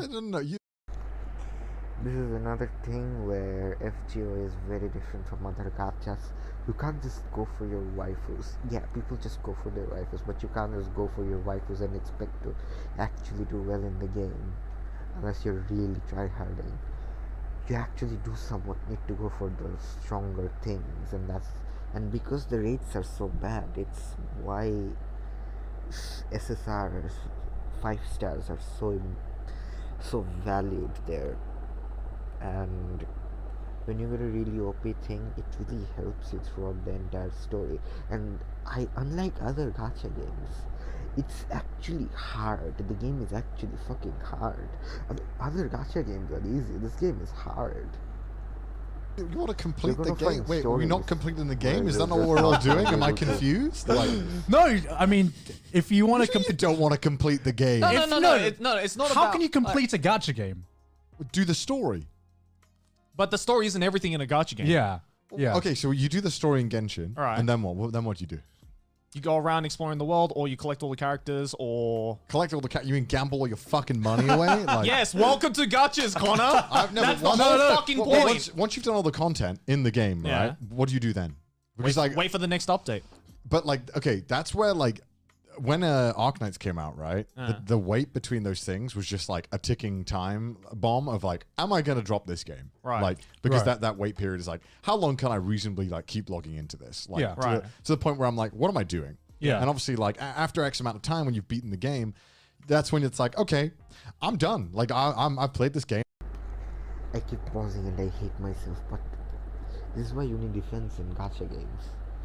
Every fucking week there's an event that your players play while the next main story comes up, and that's what makes FGO different from other gacha games and makes it an amazing gacha, because the events are amazing. Like, the main story doesn't even matter anymore. People just play for the events. I've got my fill. I don't need to spend any more money on this. I'll play something else. I find it really funny though that you're the one who's like, no, I want to finish the story. As someone who has no idea what the fuck the story's about. I want to do all like the content, all the bosses, like all the fun aspects. And normally, unfortunately, it's tied to the story. Because I remember, like, unfortunately, all the boss fights are tied to a story. Like seeing you enter, like discover Arknights for the first time, and seeing you like your first entrance into the world of gacha. I'm just like, I see him. I just saw you spiraling down into hell, because I saw you were like, oh man, I want to collect this, I want to level up this character, I want to level up that character, I want to optimize this, and I'm like, oh no, you're going to be spending a lot of money. Well, that was because like I wanted to. Unfortunately, with Arknights, there would always be that one stage. Arknights is like a tower defense kind of game. Please sponsor us. And basically, there was always, no matter how many OP characters you had, there'd always come a stage where you needed like one specific character that had this one niche that you didn't have. It was super annoying when it happened. So I just wanted to spec everything and to be prepared for every stage. And then I just gave up. And which is what I was saying. Like, if you want to complete a gacha game, you're gonna have a bad time, because I felt like I completed Arknights. Like, I did everything. I mean, there's always new content coming out. Right? You never really. There is now, and the only time you can complete a gacha game is when the developers just stop giving out new content. But this is the thing, right? When you have done everything in a game, right, and then say the next patch coming out in a month, like, are you then happy to stop playing that game before the new patches come out next month? Which is done? Which is why I feel like this is a super interesting conversation, because I feel like a lot of people went into Genshin and they like. I don't think even Genshin kind of expected the kind of like response that it would have gotten and how popular it would have gotten, because this is like a lot of people's first introduction into gacha games, right? And there's been like a big controversy with Genshin's stamina system. When you reach endgame, right? When you kind of complete the story, explore everything. So stamina is for running around, swimming, and climbing, right? No. So you haven't used stamina in Genshin yet. Oh, I haven't. Oh, okay. No. So you understand? Okay, so every gacha game has kind of like a stamina system where normally you spend a resource to play some certain aspects of the game, right? Genshin, to me, I feel like it's super weird, right? Because you could play it for like 30 plus hours and never have to use the stamina system at all. Whereas with like Arknights has sanity, you kind of like reach the stamina cap within like a week of playing it all out. I'd say, right? Same thing with like Fate Go. I can't remember what the stamina system in Fate Go is called, but in Genshin, the stamina system is called Resin, and you use Resin whenever you like go complete a dungeon or don't go like fight some bosses. Now, when you're in the early game and when you're just exploring the world, you can just not use the stamina system at all because there's so much to do, and the world's fucking massive, right? The world's absolutely massive that you could spend 30 plus hours exploring the world, doing everything in the world, doing story quests, and not have to like focus on grinding and leveling up your characters and doing bosses and everything. But once you reach the end game, once you explored everything, then there is nothing to do but grind it out and and try to and just use Resin. And the argument is, from what I understand, because I haven't actually reached endgame myself, is that there is just not enough Resin to like give you meaningful content once you've reached the end of the content. I mean, I don't understand people who like just grind, like will play a game for hours on end and grind when there's no guarantee that anything's coming. Yeah. Like that's like psychotic to me. Yeah, because I've heard that the best way to like enjoy Genshin from what I've heard from people who have reached endgame already is that you shouldn't rush through the game. No, you shouldn't. Because getting to endgame is actually much quicker than a lot of people expect. And then once you hit that point, and once you have to start using the stamina system, then it's like you're really limited to what you can do. Yeah, you're really limited to content, and that's why I think Genshin's like this super unique example, because most gacha games, it's just like a mobile game where you just like you can play it for like 5 to 10 minutes a pop sometimes. You rarely play it for long periods of time. Whereas with Genshin, because it feels more like a AAA game, people want to play this for hours on end, and people are coming in expecting this to be like an MMORPG where you're just like constantly grinding and constantly doing something, and there's like infinite content, right? I just find MMORPGs so boring after like X level, right? When you start grinding. I don't know. Like, I think some people can do grinding no problem, but for me, it's like. Well, I mean, you hate JRPGs, so. Yeah, I mean, I just like, I think it's like, why would you just stop me from having fun? Like, I don't understand. Some people find grinding really fun. Yeah. I think it's like relaxing for some Yeah, people. I find it relaxing. For me, it's just like, I feel like you're just like taking the piss out of me. It's like, you're just kind of making a mockery of my time here. Like, that you're making me do all You are this only shit. making me use 1% of my brain. Almost. It's like, when I used to play RuneScape, like I didn't mind it, but I was also fucking 12 and I was a dumb little shit. And I wouldn't mind clicking on. I literally spent like hours a day clicking trees. Right. I can't even believe I did that. But were you playing like MMOs by yourself, or were you playing it with friends? I had friends as well. Okay. But still, but like. Because I mean, I couldn't be able to grind in an MMO by myself. Like raids look fun in World of Warcraft. Right. Like when it's like 8 people communicating. Like that looks fun, but I also don't want to get there because the points to getting there are insane. Right? Yeah. And my little brother was addicted to World of Warcraft, and he couldn't get him off. I never got into World of Warcraft. I've never been into. I don't think I've played like a single MMORPG. Because not even RuneScape. I didn't even play RuneScape. I fucking loved RuneScape. I just spent so many hours on that game. Yeah. I'd like beg my parents when I was like 14, like, please, mother, please pay for membership. It's only £5 a month. I couldn't. I didn't have the balls to ask my parents to do that, so that's why I was like, no. I think it was like for my birthday. I was like, can I have RuneScape for a year? And they were like, yeah. And obviously, when you were like 14, time doesn't go nearly as fast as it does now, right? Yeah. So I remember like the first month, I played like 8 hours a day of RuneScape every day. I was so addicted. True gamer goal right here. Yeah, and then when I got like 17, I stopped playing and I gave my account to my little brother because he wanted to play on it for a little bit. Yeah. He, like fucking lost all my shit. I remember there was like this thing called like, there was this thing you had to grind for like the specific armor, and it took me like months, and he lost it. Like mithril armor or some shit. Oh, was it like called Fist of Gothics or something? I don't know what it was Fist called. of Gothics. It was like this armor where you had to play this like egg game. It was really dumb. I spent like I would spend like 2 weeks straight getting this armor, doing these fucking mini games, and then he lost it, and then I got it again. Yeah. I came out of retirement from RuneScape just to get this. out of retirement. I came out of RuneScape retirement just to get this armor again, and he fucking lost it again.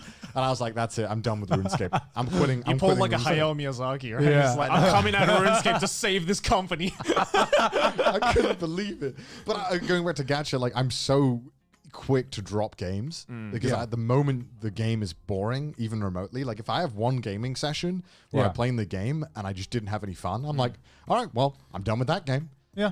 Somehow League of Legends hasn't done that. I mean, I think it's like hacked my brain. I don't know why. I hate it. I feel like it has hacked your brain in a certain sense because I don't know. Do you enjoy League or do you feel like League of Legends, by the way? Yeah, I'm sure of course. Do you actually enjoy League or do you just sometimes play it because it's just like a coping mechanism? It's like a familiar kind of like system that you just understand, and I think I don't know. Jerry probably hasn't had this, but I think when you've played a game like that for so long, there's this kind of like almost autopilot nature to it, where like I'll see I have like an hour free, and I'll just click it open, even though every time I know when I click it open, it's a bad idea because not only will I probably not have a good game, even if I have a good game, I don't feel good about it because I'm like, well, that was a stomp, that was no fun. Yeah, And exactly. if I lose or have someone inting, or on the Japanese server I've been playing, people just fucking troll so much more. Yeah. It's so bad. And I'll be like, well, I just wasted 30 minutes and now I'm fucking angry. And then I know every time I click it open, I'm not going to, it's never going to be worth it, but sometimes I still do it. Yeah, it's because it's like just habit building, right? I have played League of Legends, like, it's been like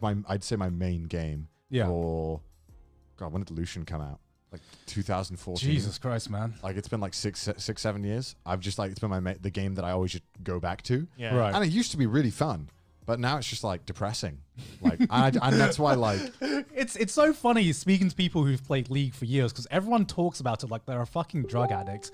Like it's definitely sounds like it. I want to quit, but I just can't, man. I just can't. I need just something about me. Just something about me. Just like I just need to play one more game, just one more game. But I just can't quit. I can't quit. Damn it. It used to be. Like back when I lived and when I was in university, it was really easy to just play with people, and it was pretty fun because I used to play for the university team as well. Yeah, it was pretty fun actually. I really enjoyed that. Yeah. But then when I left university, I went to London. I wasn't really playing as much with friends, and then since I moved to Japan, it's totally like a solo queue thing. It just isn't fun. Which solo queue is just playing on your own with 4 other random people, and I don't know why in the Japanese server it's so bad, dude. Right. It's full of like Chinese Smurfs and Korean Smurfs who want to just fuck around. So all the games are horrible. So then, have you considered quitting? Stopping? It's hard because I know why. It's because there's nothing to replace it. Right? What do you do? Right? What do you do when you have like just 1 hour free? Just only 1 hour free. Jack off. For 1 hour? I mean, I'll get the job done within that hour, right? And then if Connor's like, that's an unoptimized jack off. Can't have that. Well, no jack off should take more than 5 minutes. Oh, then yeah, I have 55 minutes to do whatever I want, right? But like, okay, no, but seriously, like, what do you do? Like, read a book, watch something? Like, I don't know, read a book usually. I can't open a book for an hour. It's like because you're fucking monkey brain. It's like an 8-hour thing for me if I open a book. 8 hours? I have to make it a whole day thing if I read. I'm talking about like manga or manga. Or like I'm actually with like Connor. if I'm reading manga, it has to be a whole day thing. I can't put it down. Yeah. Like I can't. Oh no, I can easily just pick up a volume, read it, and then that's it. Yeah. Because I think the problem is that League is so easy to just do for 30 minutes without engaging. It just engages that monkey brain, that fucking lizard brain, where you're just like, okay, I'm just clicking buttons now. And I recognize that it invalidates a lot of my points. Like when we talked about fighting games, that clip of us talking about it and me being like, yeah, fuck it, you know, I got so much shit for that. Because first of all, they were like, well, Connor's a League player, so it makes so much sense. Yeah. And then the other top comments are like, Connor's just a sore loser. That's why he doesn't like fighting games. I'm like, you don't know a true fucking loss until you played a 40-minute game of League and your team fucking threw it all. This video is sponsored by Honey. Imagine this. You make a list of gifts you're going to buy for the holidays, and then someone randomly gives you the money to help buy one. Sounds good? Well, that's what Honey is doing. They're helping pay for $1 million worth of gifts. $1 million? That's a lot of money. Honey. Yes, you're probably wondering, is this the same Honey that automatically searches for promo codes online? I am wondering, is it? Yes, yes, it is, Cherry. Yay. With Honey, you can also make a list of all the holiday gifts you want from certain stores, and Honey will email you when their price drops on anything. Anything? On your list. Anything. Just add Honey to your computer, create a free account, and throw some holiday gifts in your drop list for a chance to win. Honey will randomly select winners and give them the money to help buy something on their list. They're basically turned into Santa. I would like a copy of Super Mario All-Stars, please, Honey. That's on my drop list, by the way. Why are you laughing, Joey? It's on my drop list. Honey, I want the new Xbox. You know which one.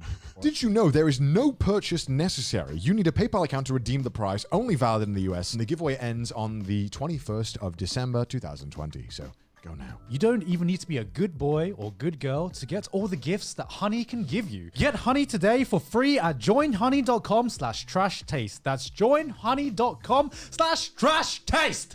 Back to the episode.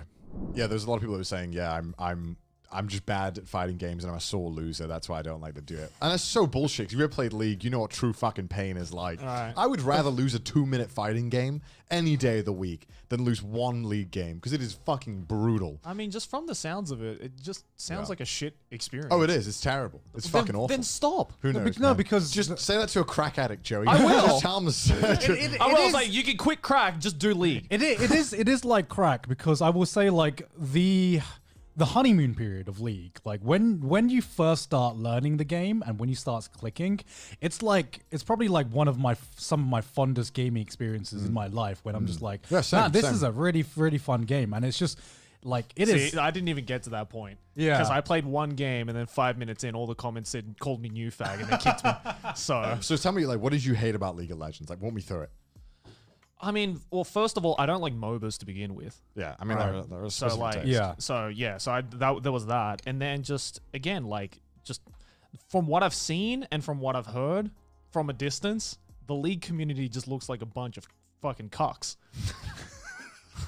Like, it's like What do you mean by a bunch of cucks? like they just, you know, I've always hated using the word gatekeeping. Yeah. But my God, League players are like the crowns of gatekeeping. Like, you say anything bad about the game, you try and, you know, get into it like with no experience or like no knowledge of the game whatsoever. Yeah.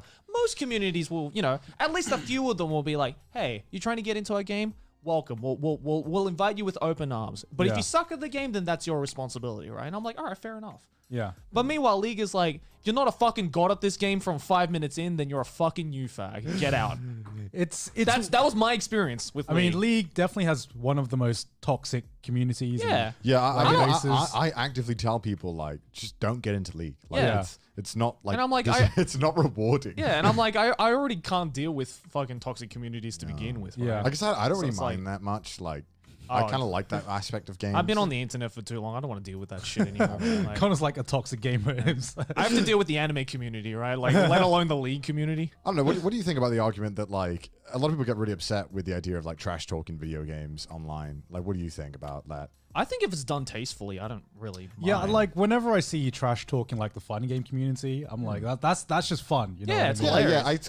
It's kind of sad because I feel like in League of Legends, it's obviously there are some people who say some fucking abhorrent stuff. Yeah. But, like, I think just, you know, like, fucking telling the other team they're bad and stuff is funny as hell. Like, I love doing that. Exactly. Exactly. If it's done tastefully, right? Yeah. And which is, there's many ways to do that. I mean, as long as you're not, like, attacking someone personally. I think it's like, I'm all game for it. Like, if I do a terrible, like, job in a League of Legends game, I just completely fuck something up, I fucking hope they type in the all chat to me saying, like, lol or something. You know what I mean? Like, because that's funny to me. Like, I want that. Because you do the same, right? Oh, 100%. Yeah. But if it gets to, like, you know, some racial xenophobic shit, then I'm just like, it's all fucked right, up. Yeah. please I mean, stop. obviously, I think there's a draw on the line, but obviously, kind of feels like, especially in League, that they've like kind of like cracked down on anything like that. Right. But I feel like they had to, because it was so far removed from what was acceptable that you're like you go into like a normal game and people are still toxic as fuck, even though it's a fucking normal game. Well, the problem was that they never enforced any of the rules for so long, so it just kept escalating. I reckon if they enforced like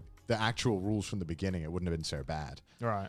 I mean, yeah. But I feel like this is like the same cycle for every competitive game. You know what I mean? Without exception. I mean, you look at something yeah, like... I played Overwatch as yeah, well, you look and at that was- Overwatch. that was And pretty like fucking bad. the first few months, great. Everyone had fucking fun. Everyone was just learning the game. And then like it's the problem of like when you've played the game enough, you don't play it because it's fun. You play it Yeah. because, like you said, it's just something to do. And then out from the shadows arose the tryhards. You know? Dude, I had some of the worst experiences of my life on Overwatch. Dude. Did you actually? Because League of Legends, right? It's bad, right? It's bad. It's you see them vile as shit, but at least Yeah. there's no voice chat. Right. In Overwatch, you're automatically put in like voice chat with Right. your team. Yeah. That sounds horrible. Well, okay, sometimes you'd have like the funniest moments ever. Like you Right. would meet the coolest people, and it was like you'd always have to remember that whenever you got like the 10 games in a row of like fucking kids and shit. Right. Yeah. Right. Because like as well, the worst part is in Overwatch, when I used to play it, they implemented a system now where you can queue up for a role. But it used to be 6 of you get put in, you all might be 6 tank mains, you all might be 6 like DPS mains. Yeah. And so you just stop fucking bickering immediately Yeah. over who gets what. Yeah. And that's why I always just play fill-in games. Like I'll just do whatever because I'm like, I don't fucking care. Like don't shout at me. Let's Right, just do right. it, man. Yeah. But man, people would like say horrible shit on that. Like always 12-year-olds as well. I mean, Yeah. because once you play it enough hours, then you reach this point where you're like, okay, I got to play ranked because otherwise playing this game is kind of like meaningless in a sense, right? I hate playing normal games of like competitive games. Yeah, but once you start getting on the ranks ladder is when I find it stops getting fun because then you reach everyone reaches a wall. Doesn't matter who you are, everyone will reach a wall eventually. And once you reach that wall, you just feel like you stop progressing unless you put like so many hours into learning this game and trying to better yourself. And at that point, I understand why people get toxic and angry. Yeah. Because then they're like too invested into like making that like climbing up the ranks ladder and everything. So they feel like they need this to feel like they haven't wasted their time, which let's be honest, unless you're a pro gamer, you probably are wasting your time with it. You know what it might be? I think it's just the simple thing that I'm just not into PvP with random people. Really? I think that's all it is. Like, I'm thinking about it now. I'm like, I've never enjoyed just PvP games to begin with. Maybe for the exception of like some fighting games, but only if I'm like playing it with friends. I know, Yeah. right? So like, I'll play like a game of Smash or like Street Fighter or Tekken or whatever if I'm sitting in the same room with you and we're just like having a fun fucking time, right? But I think just the whole idea of PvP against randos on the internet who I don't know or care about, I think that's just the one thing I fucking hate in Why is gaming. God laughing? I just have this like image of Joey being like, I have fun with friends, and then I think like the angriest I've ever seen Joey is when you're playing against Connor and he was like spamming King K rule at your house, and I'm just like, No, but that's the thing, right? But that's the thing. It's that I'm okay with getting angry in situations like that because I know Connor, right? And he's there in front of me, right? Like, so like that's just fun times, right? Like, yeah, I was pissed off that you were spamming fucking counter with King K roll every fucking match. Joey gets very, very angry when he loses in Smash. Yeah. But that's what I'm saying though, right? It's like I already don't like PvP games as it is. Like I'm not a huge fan of PvP as it is because I get angry easily. But especially when it's against people I can't see or I've never heard of, never talked to, just don't know. Yeah. That anger, I think, yeah, that just like the enjoyment is just completely gone. Because I remember you were like, yeah, man, no one's beat me in Mario Kart ever. Like Joey's like, I did not say that. Fucking liar. you were like, I never lose in Mario Kart. To be Dude, the fair, absolute slander this man is throwing. I did not say that. it was like fake news. It was fake It was news. something along those lines. You were like, I never lose in Mario Kart, and then I was like, bet. And then like Joey would beat all his friends, and I would just fucking crush Joey. Okay, crush is a strong word. But in recent times, we've been playing, and it's been pretty 50-50. But when it was like, which one was it? It's probably when Deluxe came out, the new Mario Kart 8. I was fucking killing Joey. Yeah, I think so. And had made like Crank Gameplays, Ethan have like a fucking breakdown. Do you remember that? We did like a stream where we kept playing Mario Kart. I only played Baby Park for like 5 hours. Until Ethan could beat me. And we must have played it, for like 5 hours until he managed to beat me. We did like 150 fucking we did Baby Park 150 times on stream. We were like, all right, let's like after like race 20, we were like, all right, if Ethan beats Connor in one race, then we'll end this stream. Yeah. And then that was also earlier on that they thought I was cheating or something. Yeah, Doom was like, he's got a modded Switch or something. Like, he's winning too many times. So they made us all change to the same character and the same car and everything. Right. Like, so that there was no cheating at all. Like, we're all using the same thing. And he was like, how are you still beating me every time? It was so funny. See, but like that's like those kinds of like competitive games No. I fucking love, right? Like I don't want to say the word party games, right? But like I mean they are. They are party games. Like that's what I fucking love about party games is that you'll get people who are fucking salty, and it is PvP technically. But at the end of the day, it's fucking whatever. It's a fucking Mario Kart game, right? What do you think about people throwing their controllers, Joey? Huh? What do you think about people throwing controllers? I mean, I've done it before as Have well. you so- actually? Yeah, I've done it in Smash, remember? Did you really? Yeah. I think it's so cringe. Yeah, no matter how angry I get, I'll be like, but not you. Yeah. Okay, to be fair, I only did it once. Well, you see how expensive fucking Joy-Cons are? I ain't throwing those things, man. Oh no! I threw like the really cheap shit like GameCube controller. Oh, the which like is like budget $15. one? It's like the budget one. It's like even if I break this, I can buy another one. It's fine. But the like That pro YouTuber- controller, that YouTuber money. Yeah. Pro controller, I would never. And it's too much of an expensive. Like, oh my god, seeing like Smash compilations of like people just absolutely just chucking their controller. I do love watching Smash tournament rage moments. Oh, it is Very so fun, funny. very fun. I'm like, dude, it's a party game. Like, just chill. Yeah, but like I was about to ask, what do you think about party games? I mean, do you see Smash as a party game? Yeah. What, what, Bro, you're gonna piss so many people off, bro. Dude, Sakurai himself said it was a party game, so it's a fucking party game, all right? It's a party game that can be played. It's a party competitively. game that can also be competitive. Imagine like musical chairs if there was a pro league. Yeah. I can't wait for the soul in the comments, man. I cannot wait for the soul in the comments.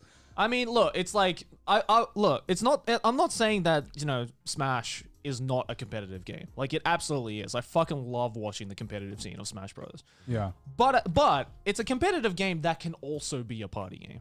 You know, like again, like if you said, for example, right, if fucking Mario Kart had like a pro league, then yeah, it could probably be a competitive game. But it doesn't. Why doesn't it though? Why? Okay, here's what I've never understood. How did Smash get so competitive as opposed to basically like every other Nintendo game? I think because a lot of them are like too random. Like Mario Kart has way too many random aspects. Where I think like that's why like Smash competitive is like no items, Final Destination only. I mean right? that's It's they literally nuke all the randomization. Yeah. Right. So even the stages they can't move. Right. Like they use the so base. the only I think the only way that something like Mario Kart could ever be competitive is if it's just the no items? same course, no items. And everyone's Baby parts. Yeah, same course, no items. Everyone's so everyone's in the same character with the same card. That'd be so fucking boring. Yeah, though. and that's the only reason why, right? Yeah, I guess so. Yeah. But like again, like I'm sure there's lots of party games out there that could very easily be considered competitive games. Like what? Well, Guitar just- Hero. Yeah. I mean, that's just going into rhythm games, right? Yeah. There was actually competitive. Yeah, that's what I thought. Yeah. That's why I thought Rhythm about games that. could very easily be competitive games, but they're not. Because there's like no real league for it. But I reckon the only reason why Smash became a competitive game is because of all the fucking Street Fighter games. From the Yeah, past, I feel like also it's just a nice spectator sport as well. Yeah. Because I feel like with competitive games, if there's going to be a league for it, it's got to be interesting to watch. I'd say. Yeah. I feel like that's why League is the biggest esport. Because while I hardly ever play League anymore, I still fucking watch it every year because it is a really fun game to watch. Yeah, as opposed because to there's so much going on. Yeah, right? exactly. And it feels like it's a game that's designed to also be viewed as well from a third person perspective. I mean, I used to when the Overwatch was doing the Pro League. My friends used to watch it, but I used to watch it, and I'm like, what the fuck is this? I play this game, and there's way too much going on. The commentators can't possibly describe what's going on, because all the action happens so fast, and it's 6 different people doing 6 different things, whereas in League, it's normally... If it's a team fight, it's still like you can still tell people what's going on. The Yeah, casters because do a it's pretty good because of the top-down view, yeah. as opposed to Overwatch, which is just like first person. So It's you're getting nauseating because then you'd fucking be following Tracer. Tracer zooms back and then they're switching to the next guy and switching again. It's like, bro, just fuck me. Like, and also I feel that because of the length of League, it's something you can sit down and enjoy. And like, I think the one reason I haven't really got into fighting games is that normally when I'm watching, I mean, esports. This is what I'm saying. Yeah. When I'm watching the esports, I normally only watch like the finals because I can kind of follow what's going on. It's like the semis, then the finals, and it's really easy to follow along. But when the group stages are going on, it's like, all right, who's this guy? And by the time I'm finished Googling him, the next guy's on fighting. And I'm like, all right, well, okay, who's this guy? And then the fight maybe I wanted to watch is over in 3 minutes, and it's like, okay, well, I guess that's it. I guess all the fights are over. Okay, shit. Like, Right. League is quite a long thing, and they've got a really good system with the League where it plays like there's like every league plays every day now. Like it like alternates on season. I mean, it's crazy. They've got it set up literally like a football. Yeah, like, it's way more like just a football, like a traditional sports now, where you can like kind of like jump in and jump out and see familiar faces and kind of like familiar brands every time. Yeah. And I feel like that's kind of helped. It's like the esports scene in League is it just seems to keep growing every year, which is fucking insane to me that it's like fucking 10, 11 years old now. How old is League? 10. Yeah, and it's still like growing each year internationally, which shows the esports is. The esports is, which shows the power. But I enjoy watching fighting games as well. The only time I ever get into it is during like Evo or like the big kind of true. tournaments as Whenever well. it's like, oh, why is there 1 million views on Twitch? Oh, it's Evo. Okay. Yeah, like I don't go around like fucking looking for like local cons doing Smash tournaments. Like I'm not gonna watch those live, but but yeah, like Evo and fucking those big Smash tournaments are fucking fun to watch. The sponsor of today's video is EJ Anime Store. EJ Anime Store is an online merch store that is run directly by Katakawa. Once again, they brought us an assortment of special figure sets. Look at this shit! Look at this! You can't get these outside of Japan because they can only be purchased at EJ Anime Store. Tell us what we got today, Connor. So we have Was this your first rodeo or something? Like, come on, bro. I just didn't hear what EJ stood for. I just kind of didn't know what to. I'll tell you. Look into my eyes. Entertainment, Japan. Okay. This in the middle wearing the wedding dress, I assume, is the Taiga Aisaka wedding version from Toradora. I can't see the face. I love Toradora. Very nice. Celebrating the 15th anniversary of Toradora light novel series. That's We bring terrifying. you the main heroine, Taiga Aisaka, dressed in a beautiful white wedding dress. Not only that, but this special set includes an original F3 size canvas art signed by the author of the original light novel series, Takemiya Yuko, as an exclusive bonus. Out of here, Yeah. Joey. That is a deal. Additionally, the figure also includes extra exchangeable face parts showing Tiger's loving gaze. And an original illustration with a signature board signed by the original illustrator, Yasu, as a bonus. That's pretty freaking epic. But I'll tell you one thing that I'm genuinely excited about. No way. It's the Slayers Get set. outta here, Joe. I Get outta fucking love here. Slayers, dude. I can't believe we are celebrating the 30th anniversary of the Slayers light novel. Okay, to be actually honest with you, I can't fucking believe it's 30 years I old. know, right? I know. Because I grew up reading Slayers, and I'm like, man, this is such a new show. And I realized it started before I was born. But we have the liner inverse kimono version, which is again celebrating the 30th anniversary of the Slayers light novel series. And this special set includes a B2 tapestry of the originally created illustration that inspired this figure as an exclusive bonus, as you can see right here. Look at that. Looks very nice. And then we also got the Kimi to Boku no Saigo no Senju Arui wa Sekai ga Hajimaru Seisen. That was a fucking Or mouthful. Kimi-sen. Did you just name a town in Wales? So this is the Alice Lise original dress version. And finally, we have the Data Live 3 Toka Yatogami Chinese style dress version. You nailed that pronunciation, Joey. God damn, dude. Would you believe me if I told you that I know Japanese? If you liked any of these figures, be sure to go and check them out at ejanimestore.com or click the link in the description down below. They're adding new stuff on a regular basis, so stay tuned to their updates and look them up on Twitter and Facebook. Back to the video. As the host of this episode. Why are you laughing? I'm the host, Joey. Come on. What does it feel like? What does it feel like? Power. As the power. I guess, are we anime podcast? Wow. I was wondering this What a yesterday. question. I was wondering this yesterday. I was like I see people on Twitter or Reddit, they talk about like, oh man, like I like it when they talk about anime. I don't like it when they talk about anime. And I guess it's weird because I guess when we started, it was like, I guess we said we were the anime podcast. Well, our but- channel bio, I think, is a terrible anime Does it? podcast. Yeah. If you I go mean, on our about section, that's what it says. I always never give a fuck that much about anime. Wow. Just come out and say it. No, I always had a genuine question for you, which is, do you see yourself as an anime YouTuber? The thing is, I think because I see myself in the same like realm.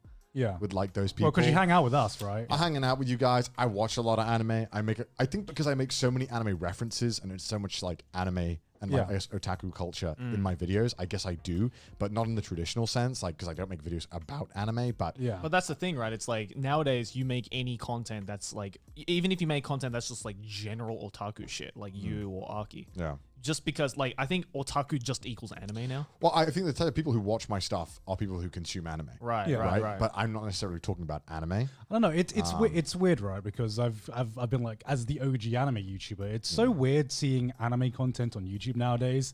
And this is just me thinking out loud, but do people even want to see as much like anime content as much anymore? And because I feel like it's been really weird seeing anime content on YouTube in 2020, where it feels like anime content doesn't even perform that amazingly anymore compared to doing like anime themed content, as opposed to I am going to make content on a certain show. It's otaku content now. That does well, best, I mean, when we started the podcast, I was kind of worried. I was like, "Fuck, are they gonna like want to talk about anime every week?" Like, because I can't talk about anime. That is technically speaking, that is what we sought out to do. Yeah, because I remember when we were discussing it, I remember in my head, I'm like, I'm just gonna like bring up other stuff.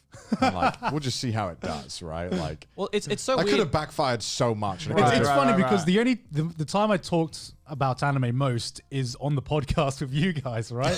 Rarely do we actually talk about anime off screen. Yeah. I feel like there's more people, like, I guess if you want to get into it, like, more people way qualified than us to talk about it. Who, like, are just consuming anime. All they do is talk about anime. Yeah. But I also, in my opinion, like, when I do want to consume stuff about anime, I often don't want that kind of person who's just like, all they do is anime. I kind of want just like a monkey brain person kind of opinion. Like a personality who also I just want some. Yeah, that's just why, like, I think the only anime reviews I still watch, which is fucking weird to say, is like I watch critical reviews. Because I know that when I'm getting that, I'm getting a review from someone. That's also like someone like Critical can pretty much just do content on anything. But I think because I've been on YouTube for so long, and I've been throughout all of my anime watching lifespan, if you will. Yeah. Whenever I wanted to see if I wanted to watch a show, I would just go and watch a review from someone who all they do is talk about anime, all they do is consume anime or type of culture. Yeah. And it's just really refreshing to now go and watch someone who doesn't really care that much about anime, but they do like it a lot. Like it's not their entire life. Right. Like it's just like, I'm a normal guy, I do things, but I also watch a lot of anime. Yeah, I feel like that attitude really reflects on how anime content performs on YouTube as well. It's because I feel like if you only do anime content and I feel like because anime has gotten so much more mainstream in the past few years, it's not so much about being an anime fan, you know what I mean? Like there are definitely channels that, I'm probably like one of the biggest where you focus solely on anime, but I feel like you hit a ceiling, right? You hit the ceiling of, okay, if you only target yourself towards anime fans, that community now is only so big. But anime as a medium is actually bigger than just the anime community, because you can be like a true like anime fan, follow seasonal anime and everything like that, but then there's like a way bigger community that knows about anime and watches the odd anime show, but they also don't have as much of a vested interest. Are you talking about normies, guys? Maybe I am talking about normies. Like they don't have a vested interest, or they're not as invested. I basically just summed it up. I like watching normie reviews. It's the difference. It's the difference between anime fans and people who are fans of anime. I feel there's like a big difference, right? Because like an anime fan is like someone where it's like, anime is their life. Like they love everything about it. They'll watch anything. They'll dedicate their life to it. And then there are fans of anime where it's like, actually, I got the perfect word for this. There are anime fans, and then there are weebs. Yeah, okay, you know what I mean. Yeah. You know what I mean. You're so fucking proud of that. I'm just I figured it out. I figured out the system. You got it. Yeah. So just disregard everything I just said. No, because someone is like, because as you were saying, I also want to say that like we like weebs. we're weebs. Yeah, we are weebs. That's why. Because like I was thinking to myself, like, what differentiates someone like Critical from someone like in the anime community? Because it made me think. Remember the good old days of gatekeeping and You mean 2020? Yeah, and like the old days where like you're not a true anime fan unless you've watched XXX show. Yeah. Like, oh, you're an anime fan? Name me 20 different shows that are You're an anime Naruto fan? and One Link me Piece. on my anime Yeah, list. exactly, right? Name every anime. Oh wait, Joey's done. Yeah. I've done that. But like I'm like, it's good that nowadays I feel like gatekeeping, especially in the anime community, is like, it's not died, but it's definitely way less than it used to be. But I feel like someone like Critical, I feel like he has watched a lot of anime, right? Hey, and he does definitely. I think he actually watches more anime than me. Yeah, I think he does honestly, as well. yeah. I think he does as well. But I don't know. Like you look at Critical, and you're like, you're not a weeb. You know what I mean? You're just a normal anime fan. You know? Yeah, Felix was like that too. Like at one point, he was doing a bunch of like anime reviews, and he was doing a lot of videos on anime. And I'm just like, okay, I can tell like you like anime, but obviously your entire life is not anime. Right, and I think that's why people really liked his reviews. Right. Because Yeah. it felt like a very honest. It felt a and new. very- It was very like a passionate. new. It was a new perspective of Yeah. opinions on certain shows. Because I feel like when maybe you're an anime YouTuber, when you're reviewing an anime, it's like I'm reviewing it because it's an anime. Whereas I feel like if Critical or PewDiePie or any other person makes a review who doesn't talk about anime content, Yeah. it feels like they have something to say because Yeah. they've gone out of their way to make a video about something they normally wouldn't make a video about, Right. to Yeah. talk about it. Whereas, Gaunt talking about Attack on Titan season 4. Of course, Gaunt's going to talk about Attack on Titan season. You know what I mean? Like it's expected, and it's because like, he wants those views. right. But obviously, I mean, but if someone else does it, right, it's like, oh, they must really like be passionate about what they're trying to convey here, and I think that's something that's really refreshing, and that's something that. Maybe this could be from being a YouTuber myself, right? And I can understand the thought process of why they're talking about it. Yeah. But I don't know. I guess, and that's why I think I've distanced myself from anime in some aspects. It's, like it's like not to undermine the passion of actual anime fans, right? Like I'm sure there's. I still fucking love the Yeah, culture of I'm anime. sure there's Like, sure there's a massive amount of like hardcore anime fans who will make Attack on Titan videos because they genuinely love the show. Of right? course, yeah. Yeah, Sorry. but I'm not trying to say that. yeah, no, of course. Yeah, but like, I get what you're saying. It's like when you do see that anime review from someone who you don't wonder- expect an anime review from. Yeah. It's just like, ooh, okay. Because like looking on the internet now, there's like so many low-key anime fans that They're just like suddenly coming out of the woodworks, Yeah, I right? know. It's like yeah, I've always been an anime fan. Yeah, it's like sometimes you see these little hints every now and again where it's like this completely normal YouTuber that you don't expect to watch anime, and then like make a very subtle anime reference, and you're just like, wait, are you a weeb? Do you have something to say? That's why I always get like scared and surprised when a YouTuber who I thought had nothing to do with anime follows me on Twitter. I'm like, something's up. Something's up. Do you perhaps like anime? or maybe they've just seen like, wow, this guy likes a lot of porn that I like. Yeah. Maybe I should follow him back. Damn. No, because I remember I was watching like one of the latest Internet Historian videos like a few weeks ago, and then it was a very normal Internet Historian video. And then right at the end, he was like giving some shout outs to like his other social medias, and then he mentioned like streaming and everything, and then he showed a clip of Corone, and I'm just like, where did this come from? Yeah, he did. Yo, it's like right at the end as well. So it's at the point where most people click off. Good taste. Good Yeah, taste. so I'm like, are you a cultured individual too? God, these Would you boys like to can't come help onto the but bring it up. podcast and talk about the goddess that is Corone? Oh my God. Because I'd be down. Yeah, but yeah, I don't know. It's fascinating to watch, especially I'd say in like the last 2-3 years of just all these people just suddenly coming out, saying. Yeah, but how do you feel about anime being like way more? How do I feel about it going mainstream? Yeah, normalized. I was trying to think of the right word, because is it mainstream yet? I mean, that's the eternal debate, isn't it? Yeah. It's like, is it truly mainstream yet? I don't think so. It depends on your definition of mainstream, right? I mean, it's not like everyone's talking about it 24/7, but no, is everyone, I mean, people argued that like, oh, Demon Slayer was trending on Twitter, right? It must have gone mainstream. And I'm like, I don't think it's mainstream yet. I think it's like about 3-4 years away from like properly being mainstream, I'd say.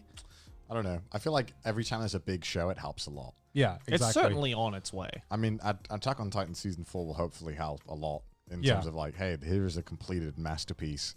Hopefully. I mean, the amount of money that the fucking Demon Slayer movie made in like the first like 2 weeks of it coming out. I mean, like, it's still like dwarf numbers compared to like proper like giant like, big blockbuster. giant I mean, it's blockbuster. $45 million in the first weekend, which is amazing. But yeah, I mean, like fuck, Avengers got like 1 billion in like the first weekend or something ridiculous, which is obviously like not a huge comparison. But then again, if I heard Robert Downey Jr.'s voice in Demon Slayer, it would probably get more. Right? I mean, and again, it is Japan, so it's kind of a very isolated market. Yeah. So it's kind of hard to say like how well it would do. Yeah, that's why I say that it's still like a few years from being like properly mainstream. But at this point, it's not like anime itself isn't mainstream, but at least pretty much everyone knows what anime is now. It's accepted Yeah, worldwide. there's never this debate of you mention an anime and people are like, what what language? What are you is an speaking about? anime? What is an anime? It's weird because I think that there's 40, 50-year-olds online who you talk to who get all the anime references and keep up with it, but then I've got 25-year-old friends in the UK who are like, what's that? Like, what's a Death Note? What's that? What's a Death Note? No, legit. Like, so it's I think we almost get our like perceptions skewed of that, especially ours, because we are surrounded by like-minded individuals to an extent. Yeah. We're surrounded by people online. And we never interact with people really outside of the online bubble. And even when we leave our house, right, we're normally going to an event with other online people or people who work in the same industry, right? But when I go back to the UK or I go back to Wales and I talk to my friends, they literally have like no fucking clue about like, any anime. Maybe they'll be like, "What's that? That One Punch Man or something?"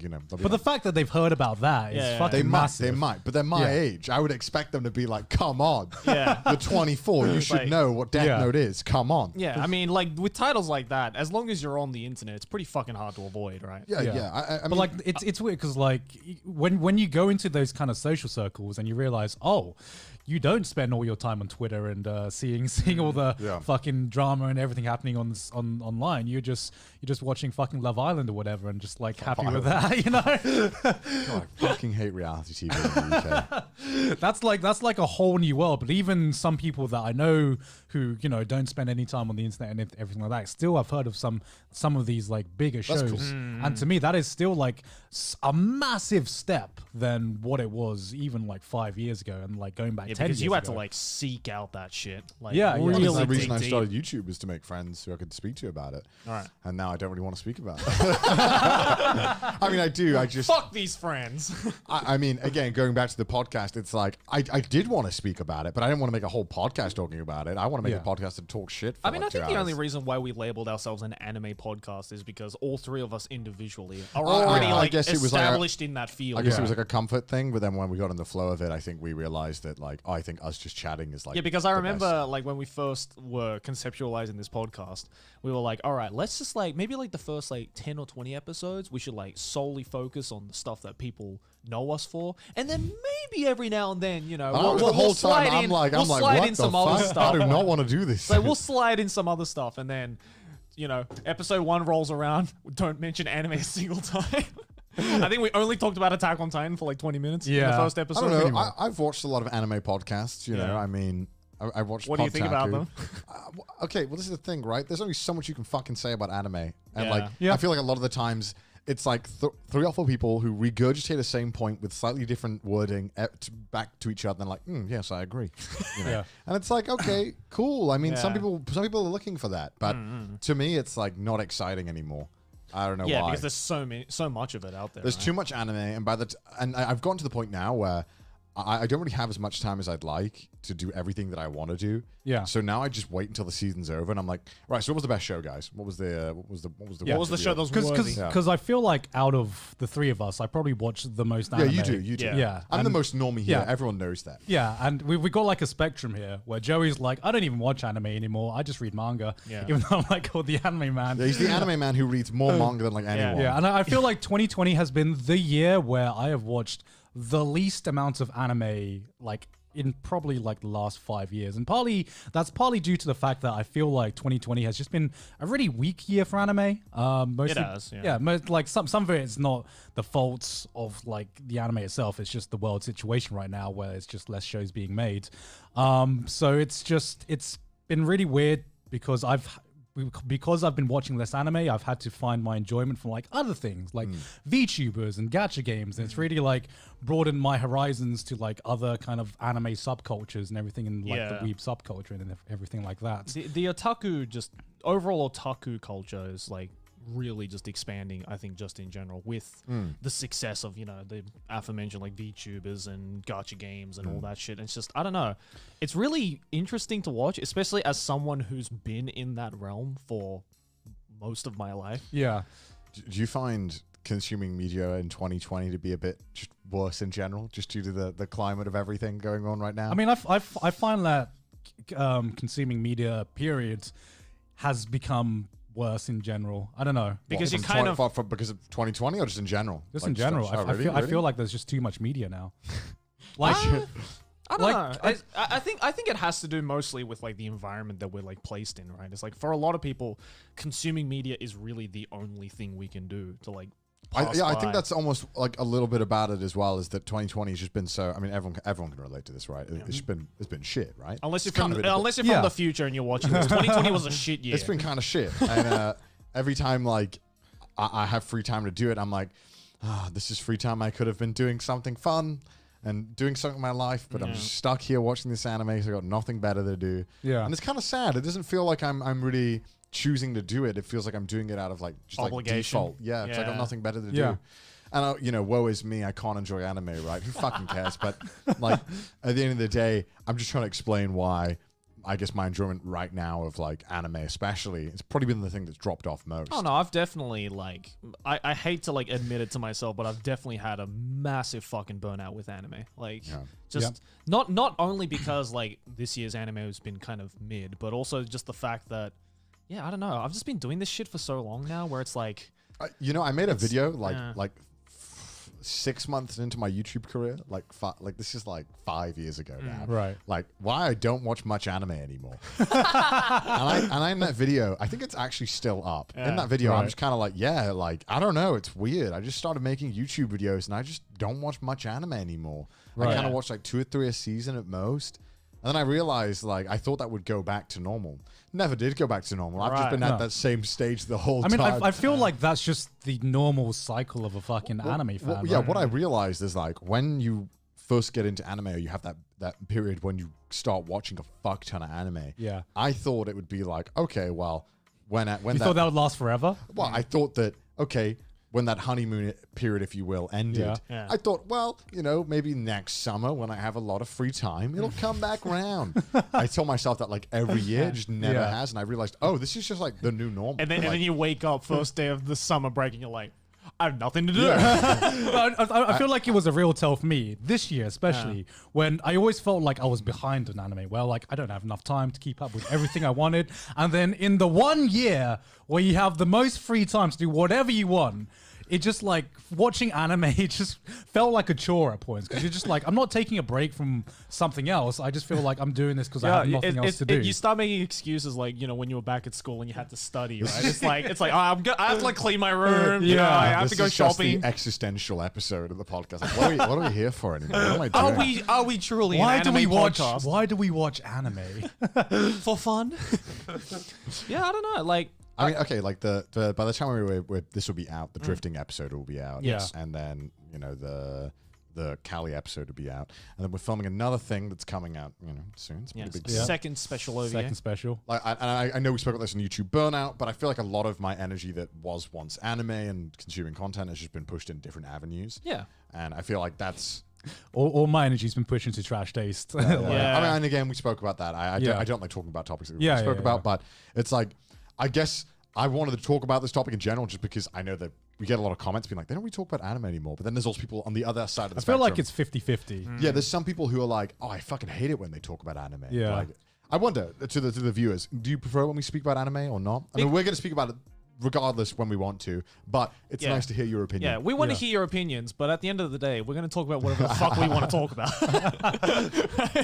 But but that to me is just like reassuring that we have an audience that, because I always thought, like 99.9% of the people who are subscribed to and watch Trash Taste are only there because they like anime.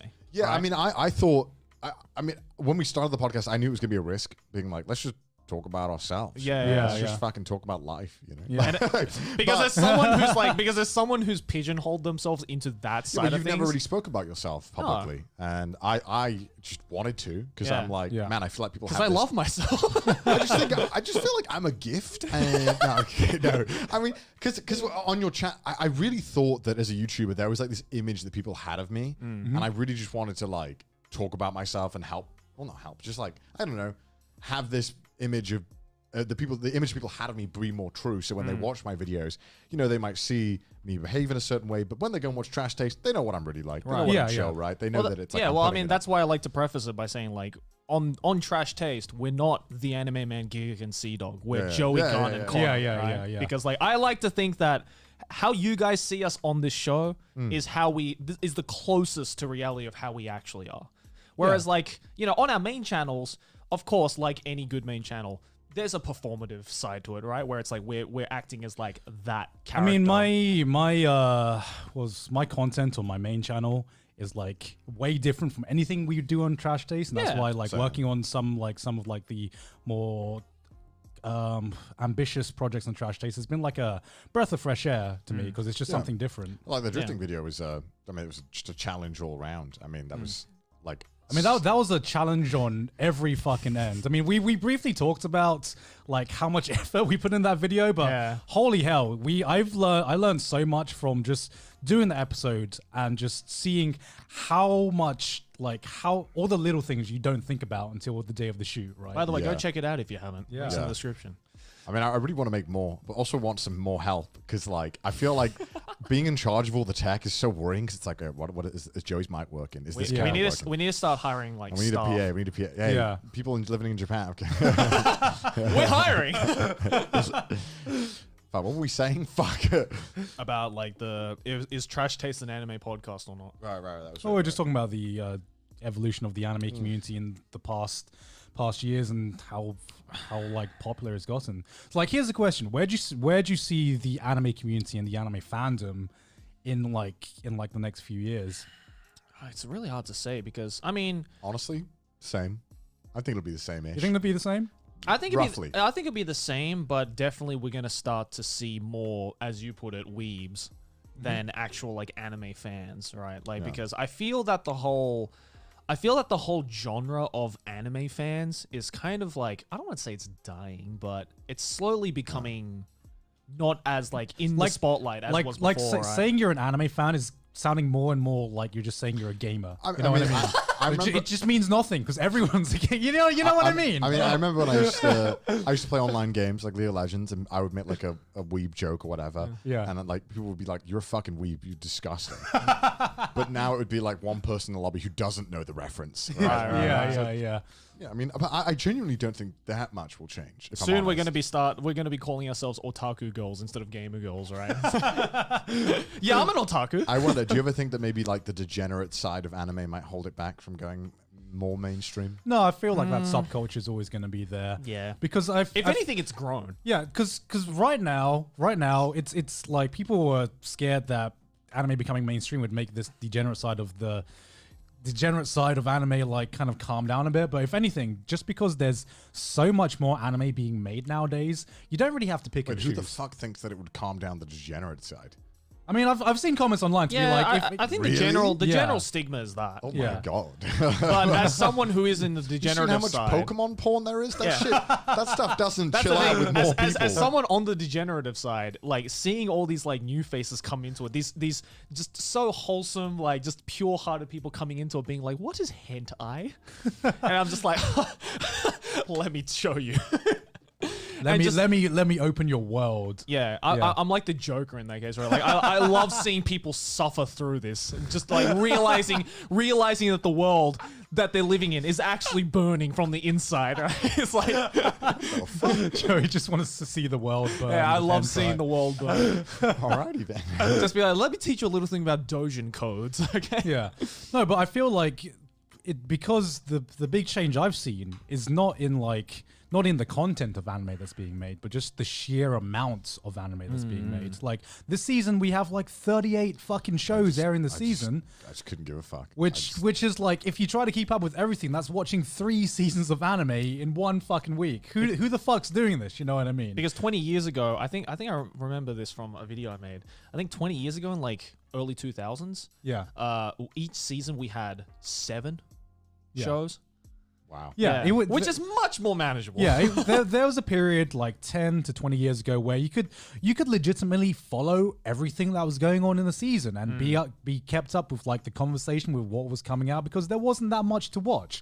And now it's just, okay, what kind of anime fan are you? Do you like the mainstream shonen stuff? Do you like, you know, degenerate stuff, idol stuff, whatever, or like a mixture of everything? Like you could pick and choose whatever mood you're in the mood to watch. There's an anime for every niche and every fetish now. Yeah, Like, and the thing is, like, I feel like the quality of anime in general has gotten a little better, because everything, like, I feel like everything's just good. Everything's just like, because you got to stand out now. Yeah, exactly. It's like fucking TV. Like TV is so good now. Yeah. Like there is so many fucking good TV shows that like every week you're getting recommended like a 9.5 out of 10. You're like, Yeah. well, fuck. I mean, I barely finished House of Cards, and then look what happened to that. But like the problem with that is it's like the biggest first world problem in the world. When It really is. It everything's really- good, Everything's too good.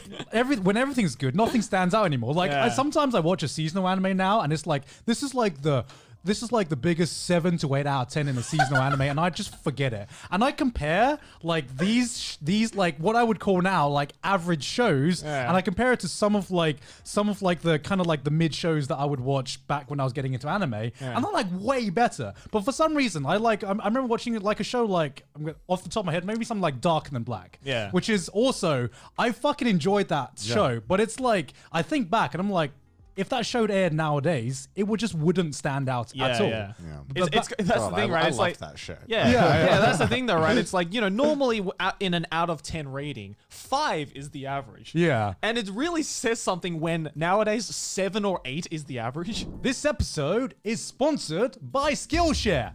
Connor, to you. I did not expect that. Okay.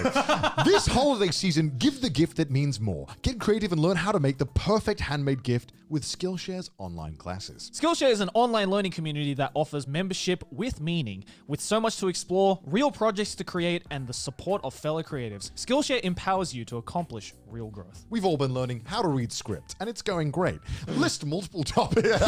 If you watch a podcast, you might be interested in video editing or Photoshop or any of that stuff that goes into making YouTube content, and I guarantee no matter what skill you want to learn, there is a class for it on Skillshare. If you love the way we sound, there's also an audio production lessons that are available as well. What's Jerry doing with his head? I'm agreeing. I had to get up on my phone, but I've actually used quite a while back when I did promote Skillshare on my own channel. Right. I did do the Adobe Photoshop CC Essentials training course because I sucked at Photoshop. And this was a great way to get very condensed guides on how to do certain things in Photoshop that I still use to this day. Thanks to Skillshare. That's about enough.